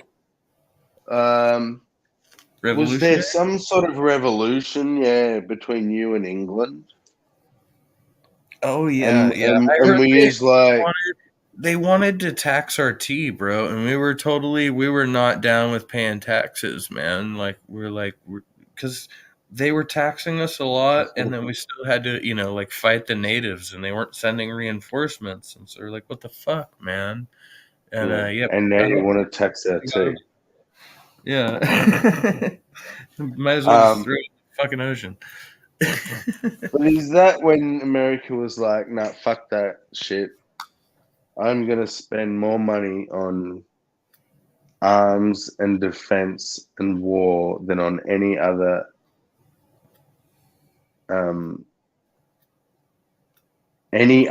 matter that could affect Well, I think the it's slowly country. evolved from that. Like it made sense at the time to be like, okay, for the most part, we're supposedly a sovereign nation, but we're undefended, we're not represented, right? And so we're like, okay, now we have to defend ourselves against whoever these people who actually were here before us, but whatever, we're told this was our land and we're going to take it, so did that. And you come out on the other end of that, and what's funny is even after we achieve independence, it's like we're still fighting the same war on the West. Like it didn't actually change the outcome of that to where, I Yeah. mean, you know, I think England actually learned a lot from us in that way, and we don't appreciate that enough historically. That they were the ones that went, okay, fuck this. We're going to end the institution of slavery. And they didn't have to have, a civil war like we did, right? They were like, okay, we're out. But it took Yeah. the colonies to make that happen. Like they wouldn't have had that epiphany if not for us. So.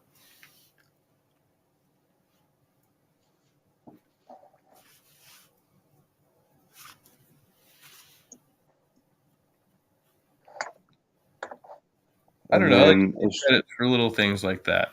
So, and I think as far as America being the badass nation of the world, I mean, you could certainly say that came after World War II. So we got a big head on our shoulders after that, and then we wanted to fight every country's battle, helping the little guy because it's a good image, but in a sense, it's like a matter of vanity. It's like we just have to look like we're Billy Badass on the world stage all the time. let's see.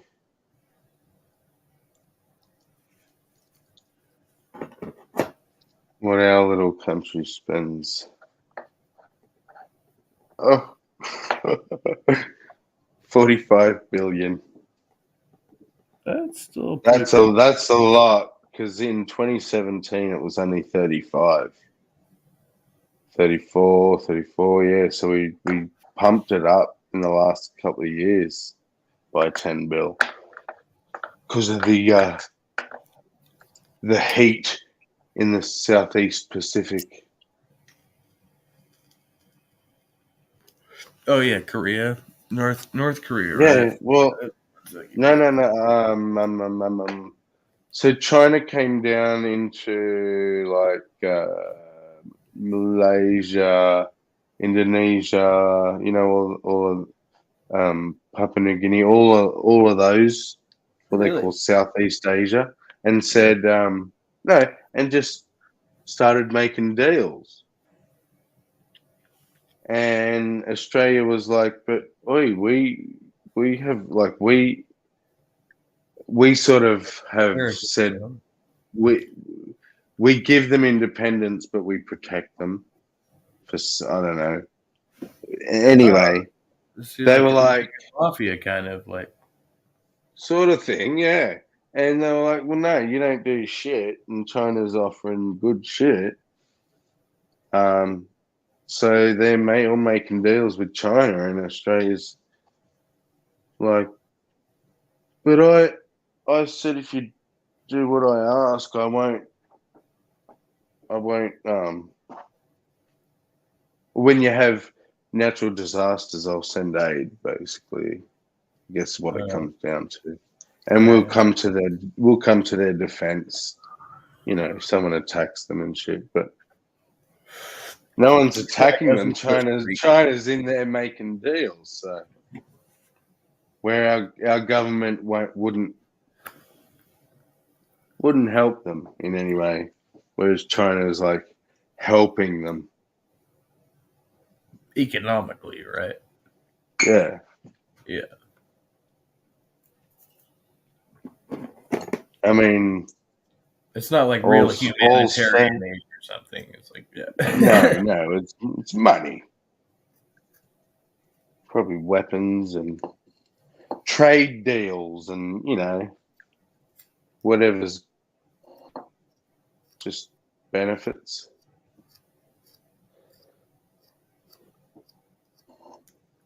Are you pro-union, or do you subscribe to that type of thing?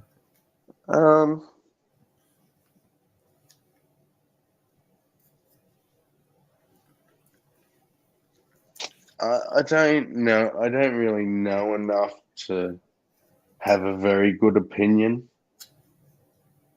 Yeah, it differs from I've country to country yeah, I've never been part of one because I've never had the need of one this long, and I think fuck if I'd have been paying this much each week to be a member, like I just would have been paying someone money for nothing. Like my rights are pretty protected in Australia just by the government. We make legislation and shit that employers. It's pretty hard to be a business in Australia. That's what I'm saying. Like employee rights is some of the best in the world, and it's still corrupted. Could be so much better, and all the rest of it. But I'm just saying, like our minimum wage is like $18 or something. That's not bad. Yeah. Um, Is that translated to US roughly? I know that's probably $12 US. Oh, okay. So yeah, that's what we're trying to raise up from right now. So So it's the same. yeah, but I But mean, and I is make that I is make that about like twice that much, and I'm in a pretty menial job. So it really varies a lot that's what I depending on mean. the Like area. people start with me at basic level, like $30 an hour. So I'm thinking like that's washing dishes or man, and if I got $17 here in Australia for washing dishes, like that's not bad. I don't know if if it equates to fitting up. I don't know. Is it that bad? I guess it depends on like how much does your $12 buy, you know? Yeah, that was gonna be my next question. Was gonna be like, because over here the problem is the cost of living, and that's always gonna be like, well, do you guys have rent control or anything? Because No, it's gone out of like I don't know how anyone's actually surviving to be honest. The cost of rent is just ridiculous. yeah, I I mean, think that's why more people are living at home longer and yeah, or you have to go into debt. It's like I spent half of my check on rent.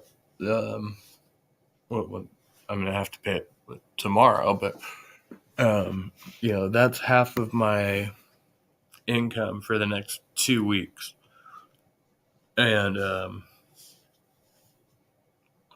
I'm living like really cheap. Like I got lucky to find the spot that I have, but I rent a room. There's two other people here, so we've got three people in a 2-bedroom house in order to make these ends meet. You know what I mean? It's like it's not like a family unit. We're all roommates, you know. So Yeah. I mean, you're pretty fortunate to have the deal that I have, but you know, I wouldn't be able to have this place on my own. There's no way. Even with a partner, it would be like really tight.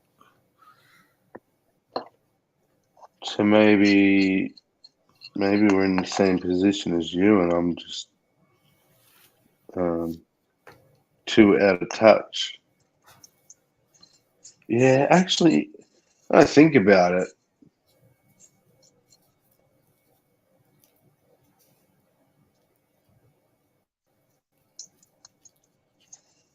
Trying to like most of those jobs, they're not doing 8 hours a day either, 5 days a week. They're like 3 or 4 hours here or there. You know what I mean? Oh yeah. Waiting jobs and stuff like that. So you're talking what, 60, $70 a shift. And if you only get 3 shifts, yeah, I see how all of a sudden, like, you're trying to pay rent, you're a single parent with a kid or something. Yeah, that was the way I used to live. That was hell. Like I was working restaurants, hotels, and well, I mean, I for my own reasons because I was focused on doing my music and stuff. I would flake off work, so I would go from having a 40-hour schedule to 22 hours, and you know, like rent would come due, and I'd just be like, I just didn't work enough last week. I don't know what to tell you. You know what I mean? And it was just like it was crazy. And the job was flexible enough to where they didn't care if I flaked on my shifts. You know what I mean? And so I started doing that more and more often, and I really didn't like have any perspective on it. But I was also making, anywhere from 60 to $100 a night doing music gigs. So I was like, okay. And I had that conversation with my boss one time. I was like, I would actually be making more money on a given night if I could just play music every night.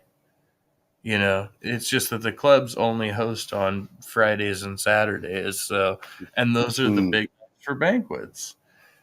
So I was always flaking on like the big banquet gigs. I was like, nope, I have a show tonight. I'm sorry.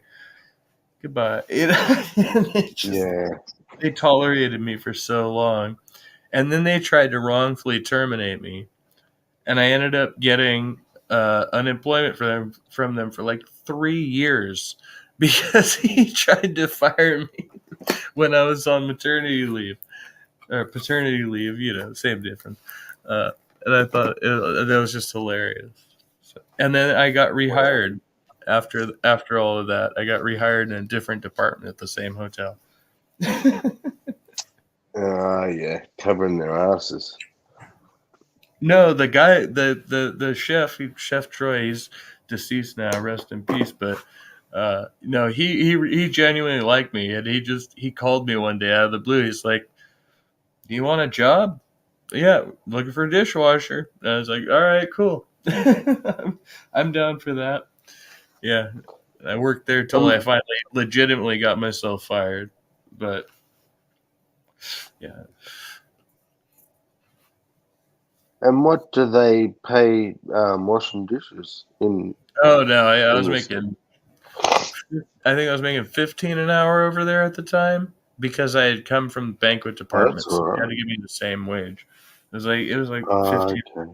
so which wasn't bad. I mean, really for the work.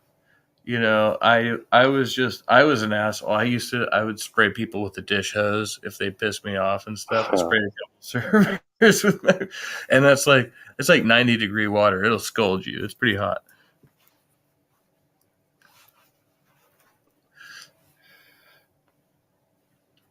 Yeah, I did like because I come from doing banquet service, and I used to actually I'm still friends with the guy who used to wash dishes and ended up being the manager after I took his position. He ended up being a kitchen manager, and then he moved on to bigger and better things.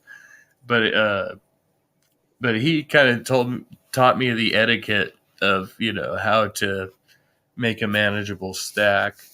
And then people would come into the kitchen and just, start throwing shit on my tank, on my table there. And I'd be like, no, like, I'd rather you just leave it on a cart. Don't stack that shit up here, because I've got like a 2-tiered steel rack, and it's like they'd stack the plates like 20 high, to where I'm like trying to get this freaking behemoth, massive fucking porcelain out from in between these 2 plates of steel, and then I end up dropping it to stack. I'm just, no.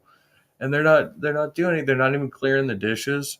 Like, that would piss me off the worst, because you have like napkins and whatnot just on the plate, and they would stack them together, and then I have to get them, and by the time I get them, later, there's like butter stuck to whatever the hell's on there, and you gotta like unstick the plate, and you're like, jeez, man, no.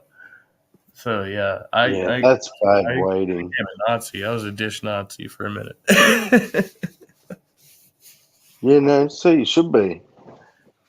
They should be scraping that shit before they pile the plates up, man. Yeah, they're supposed to clear it off. Just some people get wrapped up, they get lazy, whatever, put it off on you. And as the dishwasher, you're the bottom of the totem. Like, nobody cares. Complaint department is closed at all times. So that's why I have to just learn to navigate differently. Like, oh, I could back your shit up. I could make your life kind of difficult today. But we got a lot of perks. Because I had access to the fridge. You would just go in the cooler on our off time, have a beer, on the company's dime, go outside, smoke a doobie. Then the chef's calling you. Hey, we got to rush. All right, whatever. Looking back, it was kind of a chill lifestyle. I just, like everything else, took it too seriously. Just being stressed out too much, You were. Yeah, for sure. Yeah, I've always dealt with just being like just severe anxiety, times when, it. I mean, I guess it has its purpose, but yeah, it's self-defeating in the long run, I think. Yeah, looking back, you think, fuck, that was dumb. A lot of the time, don't you?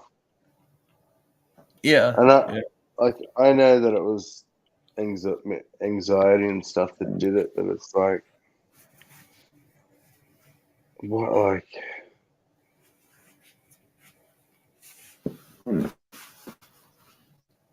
I don't know, blew so many opportunities, I guess. Right. Yeah, and you just really a lot of my relationships probably would have been a lot better if I had been able to manage it, and it's like, Yeah.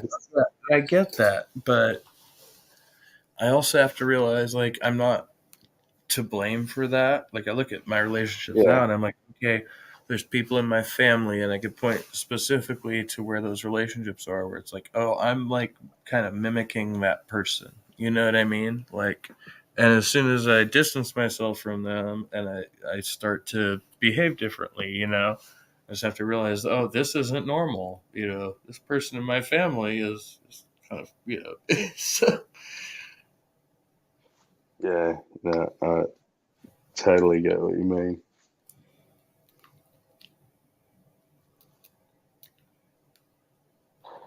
Yeah, and there's a point where you've got to,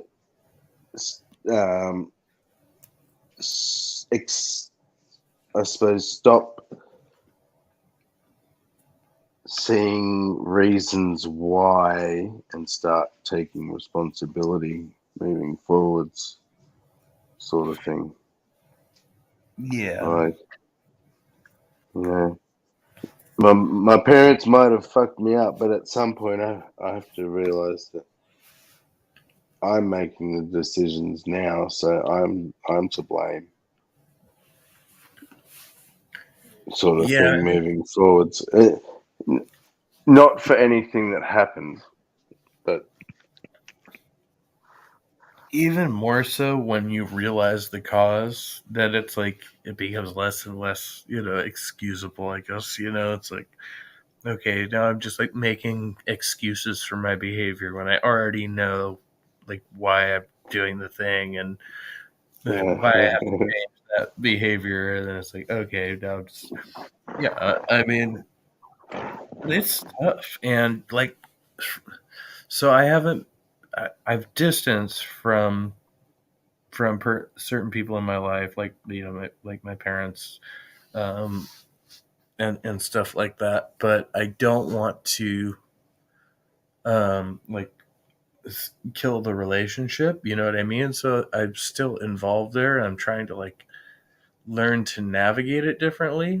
Like instead of avoiding it, I just want to like figure out how I'm going to deal with this person and not let them affect me the same way.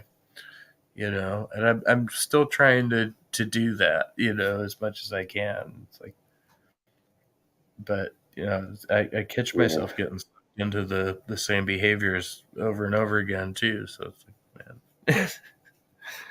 yeah. it's tough. We're a funny old creature, aren't we? Right. Are you able to communicate with your family? I don't know if we've Yeah, talked yeah. before. Oh, you do. Yeah. No, not a lot, but I mean, I could. Are they in the faith? The Yeah, JW? most of them. Yeah. But even the siblings that aren't, we don't get along. Right. I guess they get along. They just don't get along with me. I think I'm realizing right now, as we're talking, that I'm the black sheep. Yeah. Realized. You heard it here first, folks. Yeah. Sammy is the Wow. best sheep of the family. But it's like, at this point, I don't know if I make myself because I stay away and I don't want anything to do with them, or if I stay away and don't want anything to do with them because they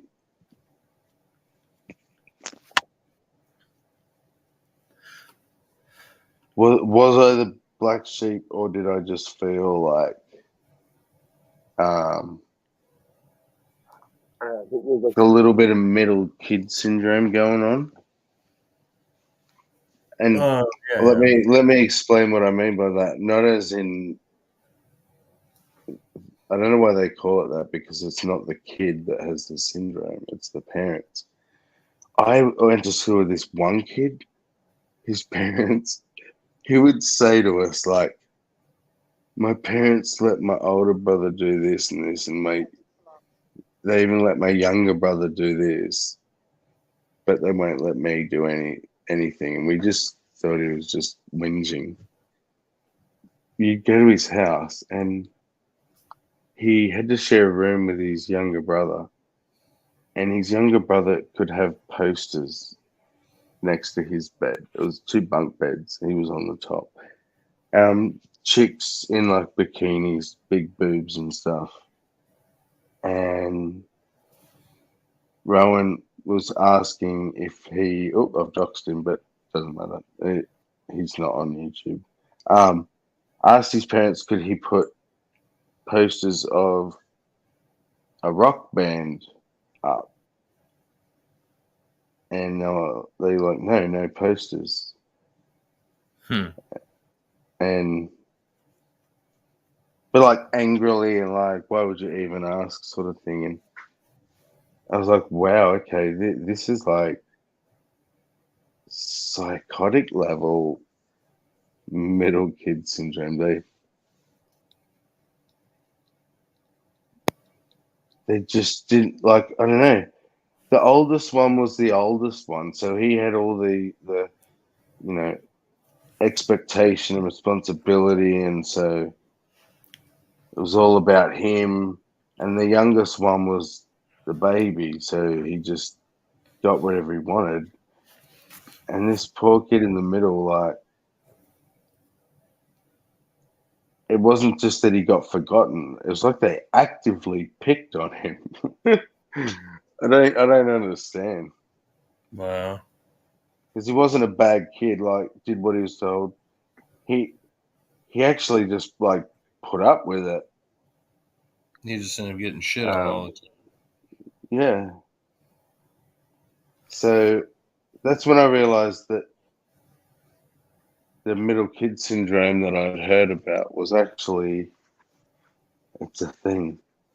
Parents do to their kids. Some parents that have 3 kids Yeah. I mean, I can or see more. that. Like, so my father biologically had 3 boys, including myself, and then he had my stepsister, who's she's been my ever since she was born. She didn't even know she was you know not biologically my father's child until more recently. But I was the oldest of the 3 boys of my dad, and we always had a strained relationship because I lived with my mom and they had separated, before I was born and all of that stuff. Um, but as far as the middle child goes, so my second younger brother was like the superstar all the way up into high school. And then he just fell all the way apart. And as soon as he turned 18, he ended up getting busted for embezzlement or something like that. Um, and then ended up, well, now he's in prison. He's doing 20 to life in a New York prison for what he did. And it was like right out. He went from being golden boy to to to a freaking sociopath like overnight. And yeah, and it's really weird because I've always been the black sheep and I was the oldest. So my both my parents would always rail me, but you have to be a better influence for your younger siblings and stuff like that. And I always was kind of against that. I was like, these are your kids. That's not my problem, like you guys. So I don't know. It does maybe a particular like a unusual case for my circumstances, but I No, was maybe the middle kid syndrome is unusual. Like, I imagine it would take a specific kind of personality type from the parents. It's bizarre. I wonder how common it is.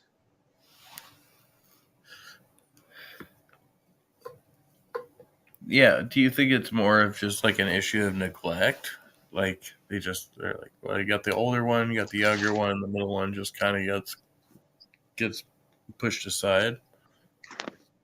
Yeah, well, as someone who has had 3 children, um, the first one gets one kind of attention because it's your first kid. So you Right. kind of helicopter it. Right? You don't know what you're doing. So the second one, you're much more relaxed. Um,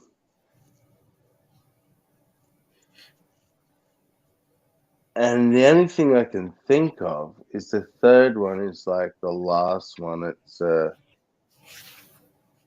symbol of a relationship. It could be like,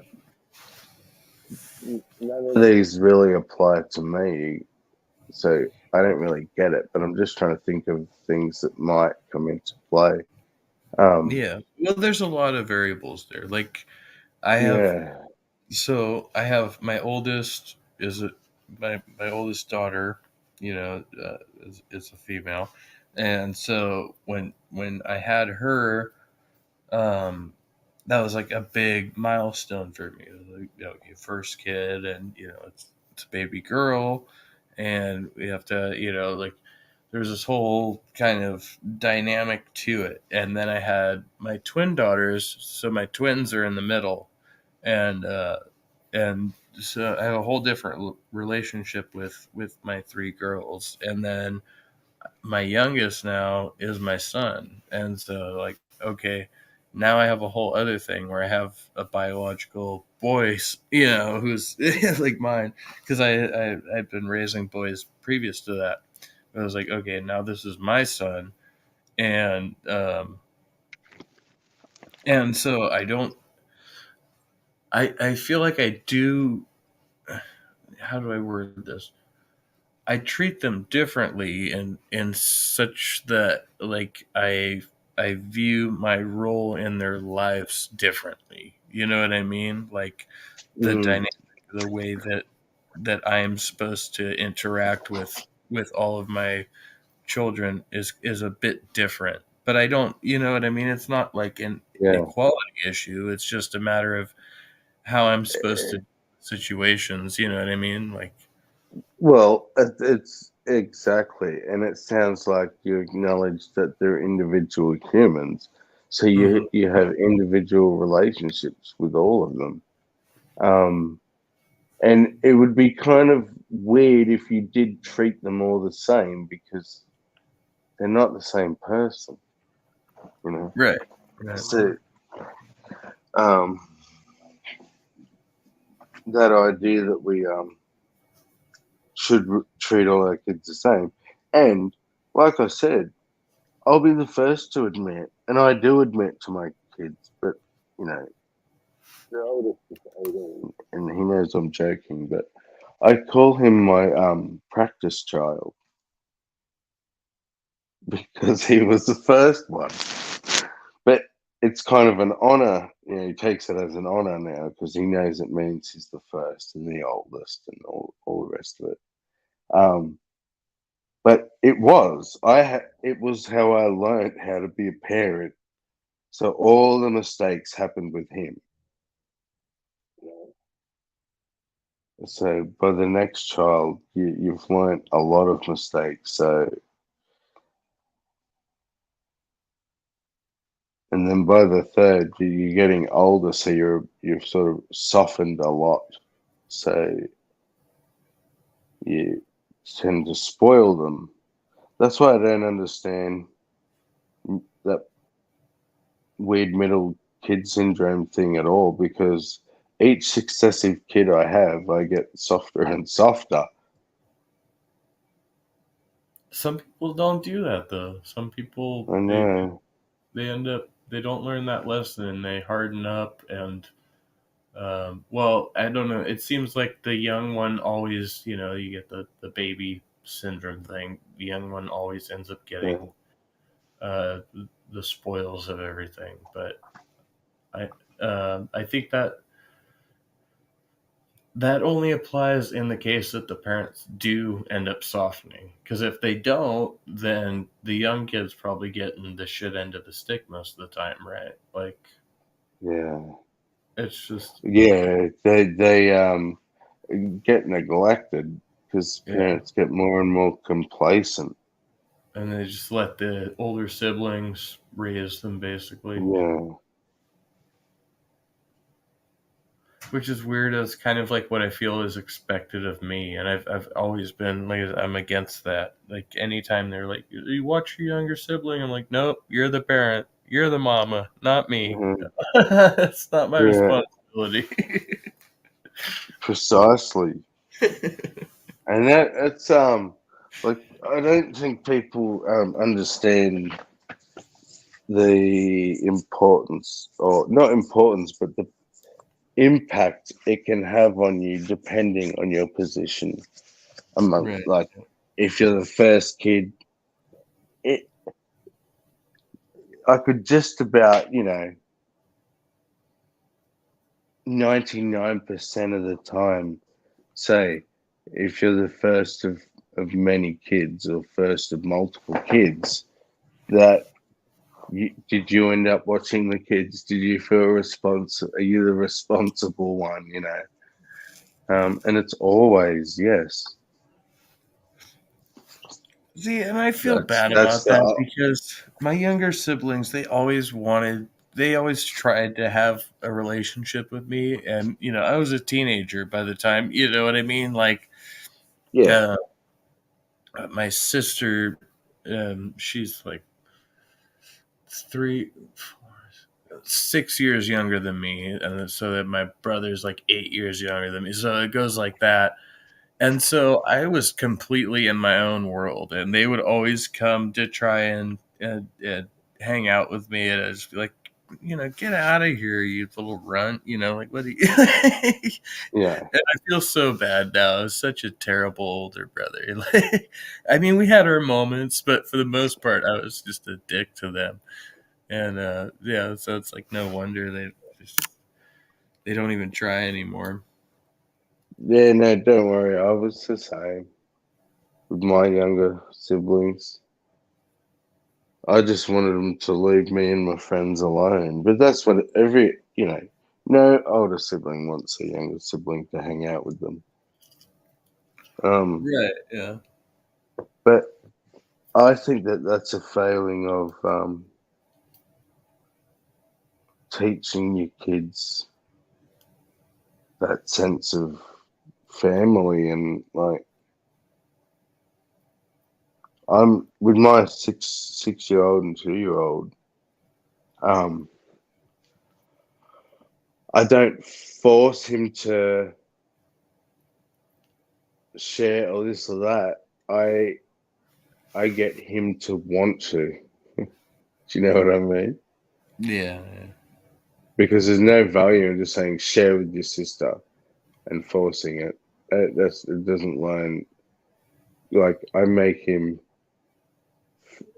um, feel guilt or shame or think about what it means the decision he's making, and he'll do it. He ends up wanting to make the right decision, and I don't like. Yeah. Yeah, there you go. Oh, well, I was gonna say that's just one thing that amazes me with my daughters because they didn't they didn't grow up together early on.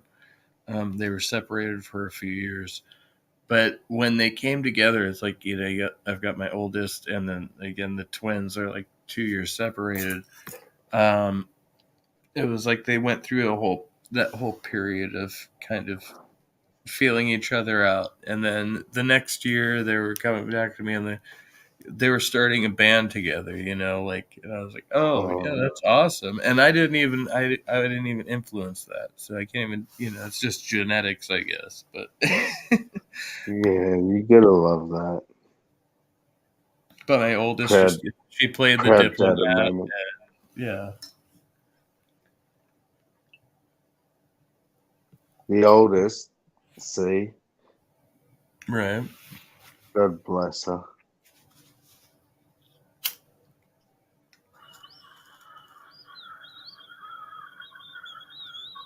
What are you smoking? Nothing apparently. No. Uh, is that I was what trying. noise? I've been scraping the fucking resin out of my little weed pipe here, but pretty much out. I gotta get. Do you have recreational where you are? Yeah, the dispensary.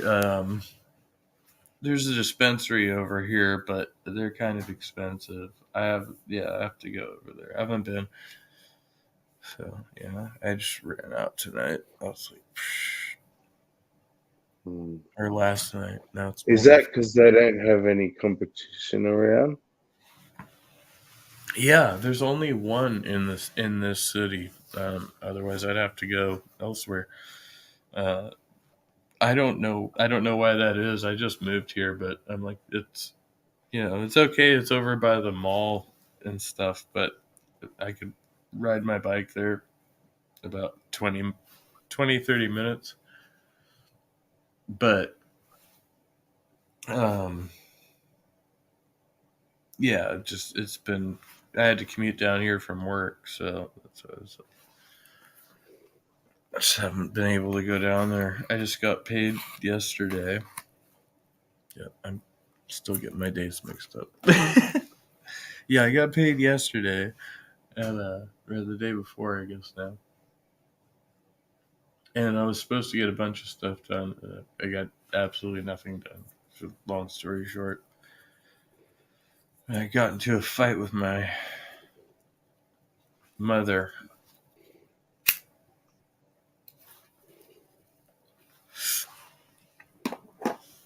I'm a grown ass man, still fights with his mom. Mm.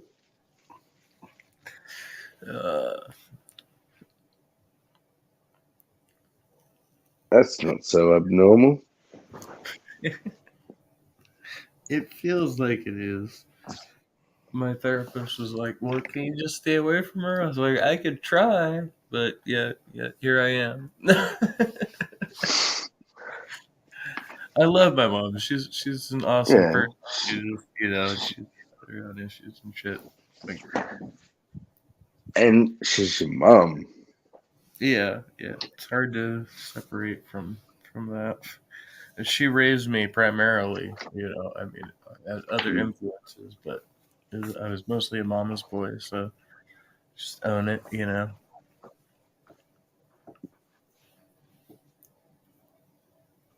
I was a mama's boy. The kids ever fuck with you at school? Yep. Like, my mom would pack me a bag lunch and leave me a note in there. I remember one time this kid saw me pull the note out. Oh, "Oh, your mommy wrote you a note?" And he started making fun of me in the lunchroom. We almost got into a fight.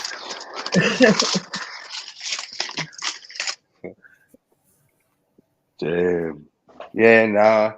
My mum would do embarrassing shit all the time. And them being a Jehovah's Witness just added to that.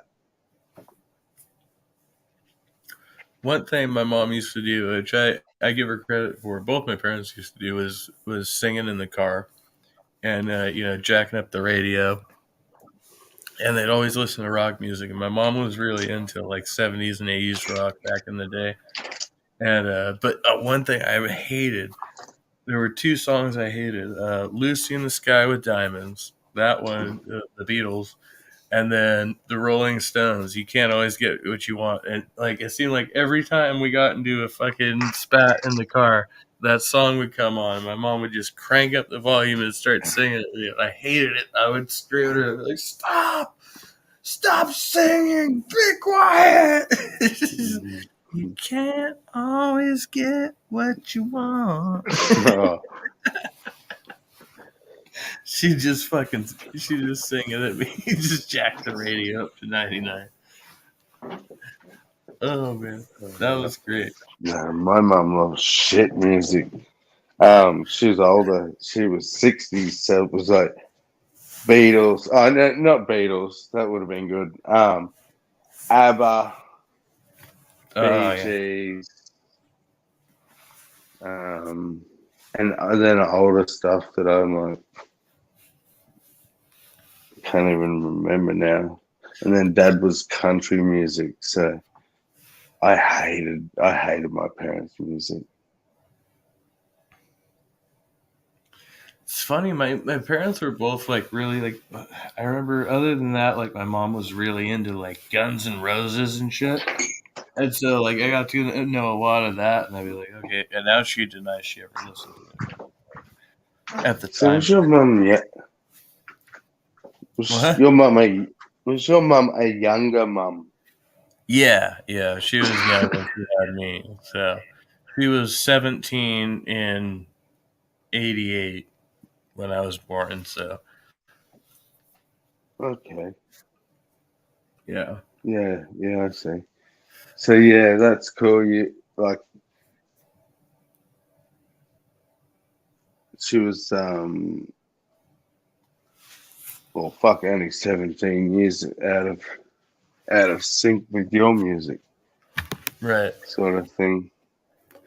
Well, yeah. So she was listening to the same like modern rock station. So I remember being a kid, and we'd just be listening to the radio, and it would be like her music, it'd be like Guns N' Roses, Def Leppard, and then Nirvana would come on, or Meat Puppets, or something like that. And so that was where I like got introduced to grunge and punk music, was through the same medium, because the local radio stations here are pretty liberal with that shit.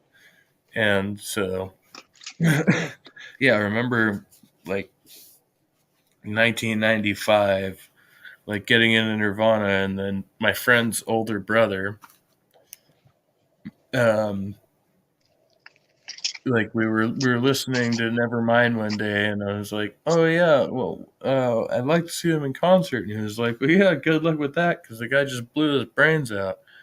You know, it's like Yeah, I just learned about these guys like last year. You know, and then yeah, I know, it was devastating at the time because I was right into them. yeah. It Well, was I like, was. no, why, Courtney? Why? I didn't even get into all that I shit still until blame later. her. I watched all those documentaries though. We watched freaking all the like hidden tapes and the private investigator and shit. It's just like fuck. So do you think he could do it? Stretch his arm and Oh, it's certainly possible. I mean, especially if you're high enough. But I thought the rifles are too long. And so no, people were he. like, yeah. Well, they claimed he would have pulled the trigger with his toe, which is it's physically Yeah. possible. But But have you seen the photos of the scene? no, They've I've got only like, seen the autopsy I don't know photos. how real it was. Well, I remember, probably dodgy because my memory. What was it? The scene of the crime, and it was his body laying there, and he had shoes on.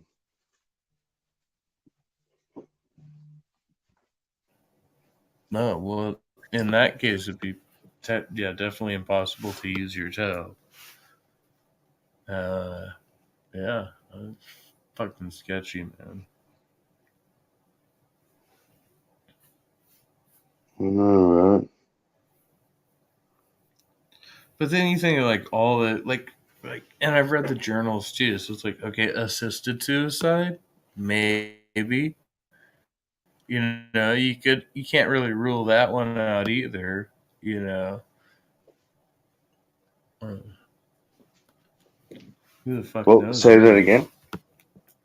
Yeah. Well, Oh, you can't rule out uh, assisted suicide. You know, because he was a really depressed fucking guy. You know. yeah, assisted as in, um, no, Kurt, you're not breaking up with me. If I can't have you, nobody will. Boom.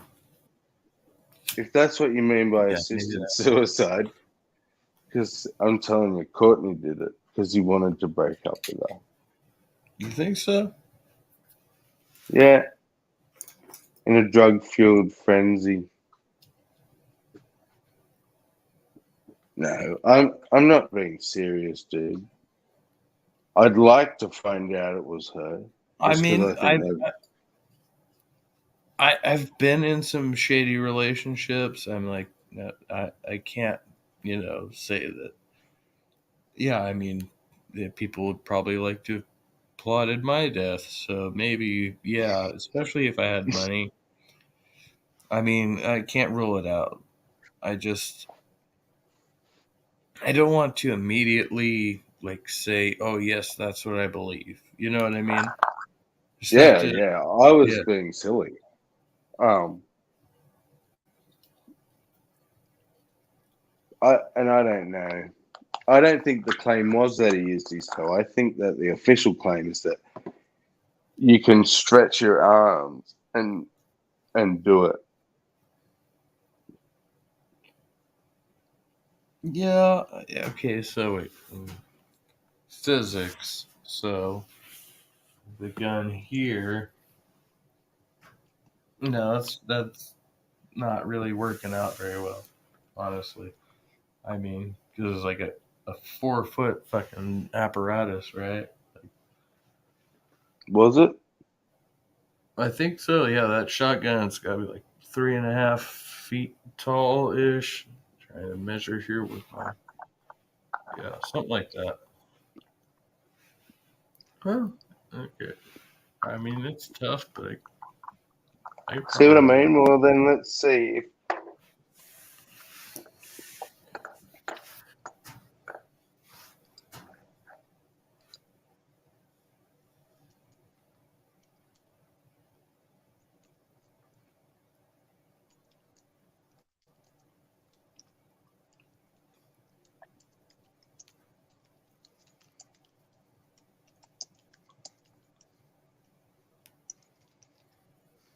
Look at us, little detectives. Um,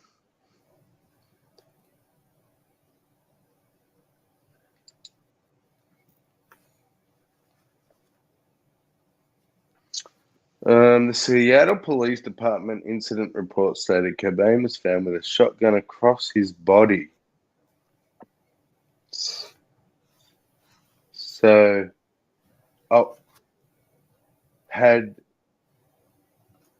with a shotgun across his body, had suffered a visible gunshot wound to the head, and that a suicide note had been discovered nearby. The Seattle police confirmed Cobain's death as a suicide.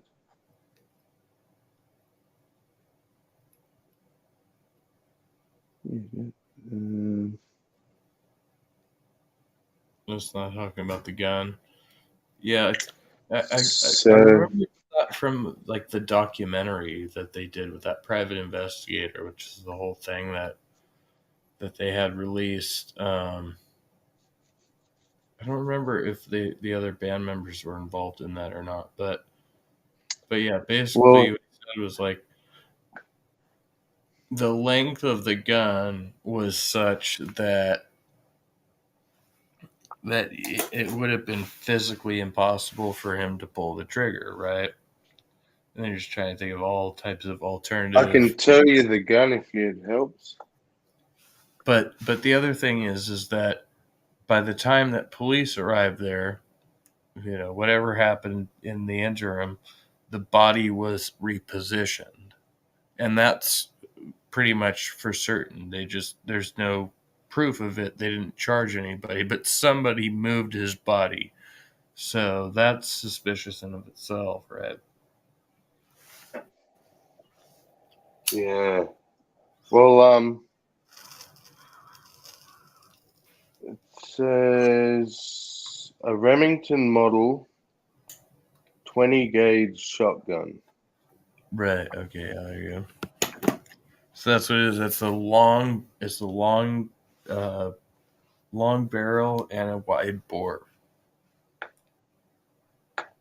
It's like a 12 gauge is about yay. So a 20 gauge is about yay, right? The big fucking barrel. Here you go. Do you want me to share?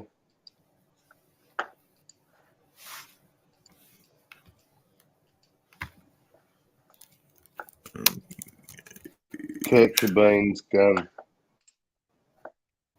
There you go. Oh, why has it gone sideways?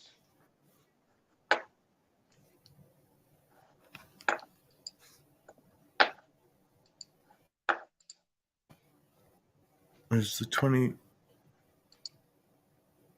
Oh, it's smaller. Okay, no, wait, I got that.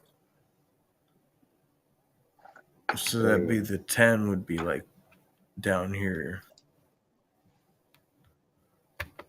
Can you see that? Oh, you're not sure. Share my thingamy. Share my thingy. Yeah.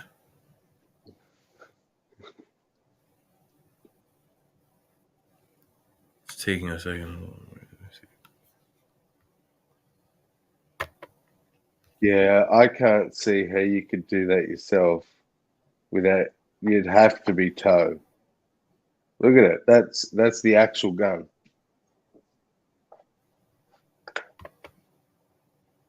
No, wait. Oh, where'd I go? Delayed as shit. Okay, yeah, so that's It's a very long gun.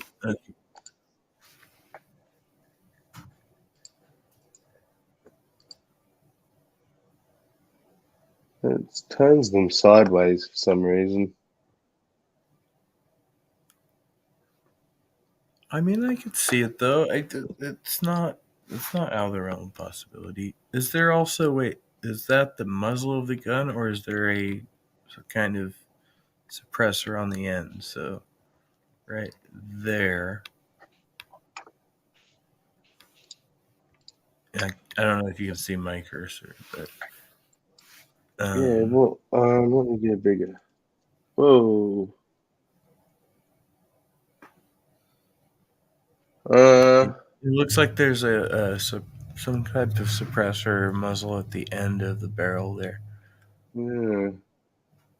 which would probably be so. That would actually be the end of the barrel where you see that. Whatever that is.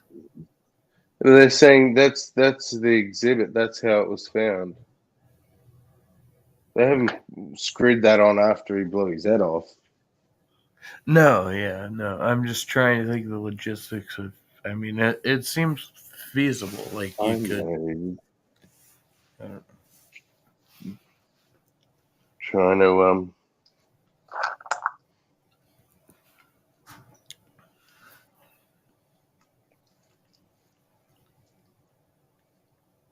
what's the name? Trying to explain how it wasn't Courtney.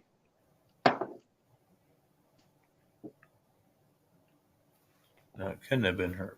Definitely not her. She had no motive whatsoever.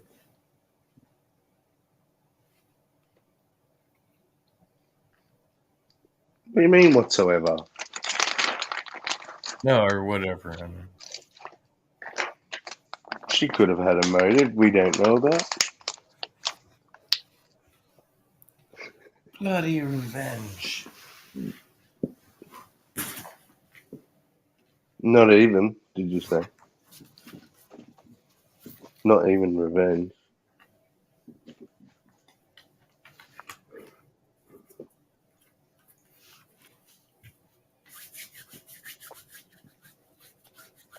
Well, maybe she thought it would give her career a boost. I mean, it's possible. Andy was going to break up with her.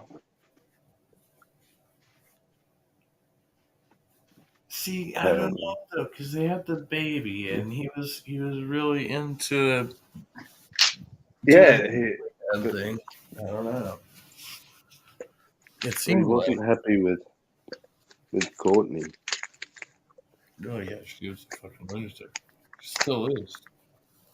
I know, and her music is dog That's why I shit. question. I mean, really, like how she would, if she were to plot something like that and actually get away with it. You know what I mean? Because she's such an Yeah. unhinged person. She doesn't seem like she has the capacity to actually, commit a fucking any type of felony and actually fucking get away with it. It'd just be. Yeah.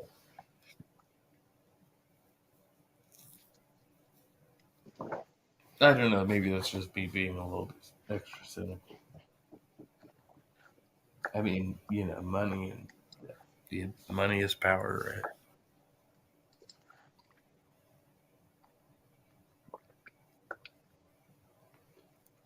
Is it a wait?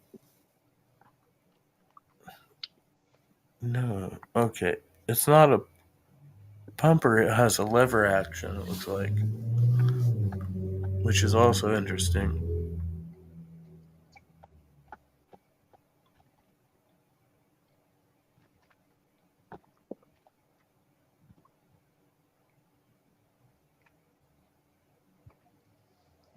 Is it getting harder and harder for him to have done it? Well, yeah, it does seem impractical. It is impractical. Da-na-na-na. Well, if not Courtney, who? Well, she could have just hired some dude, or Yeah, I agree. could have been a former member of the band. There's a couple of those guys. One possibility, or a current member of the band. Could it be Chris Novoselic? Well, look how no. The other one, David the Grohl? drummer. Yeah, look how famous he got.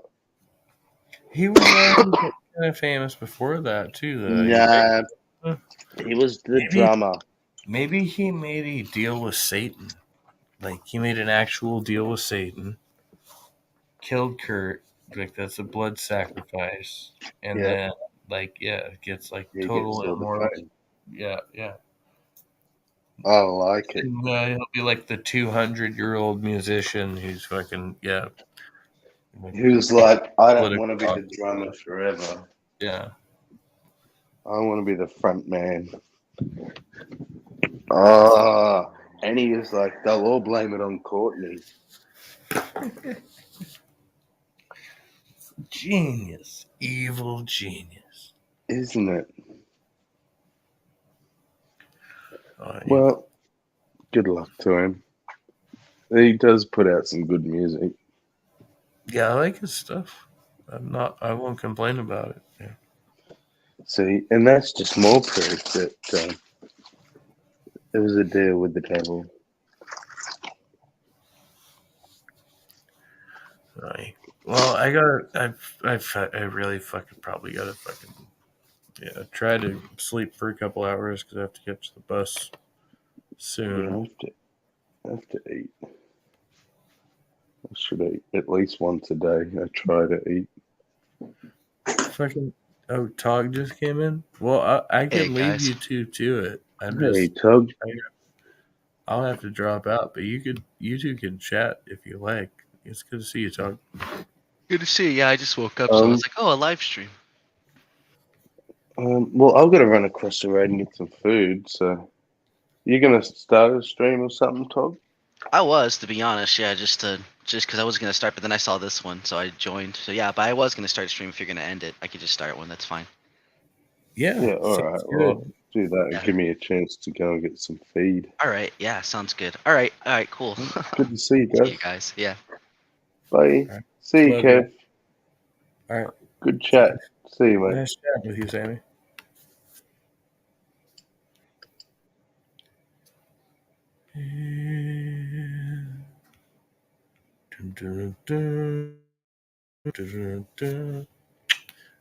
As always, be well, stay trusty, and we'll see you on the flip side. Go check out Tog's stream. I don't have a link yet, but I'll find it.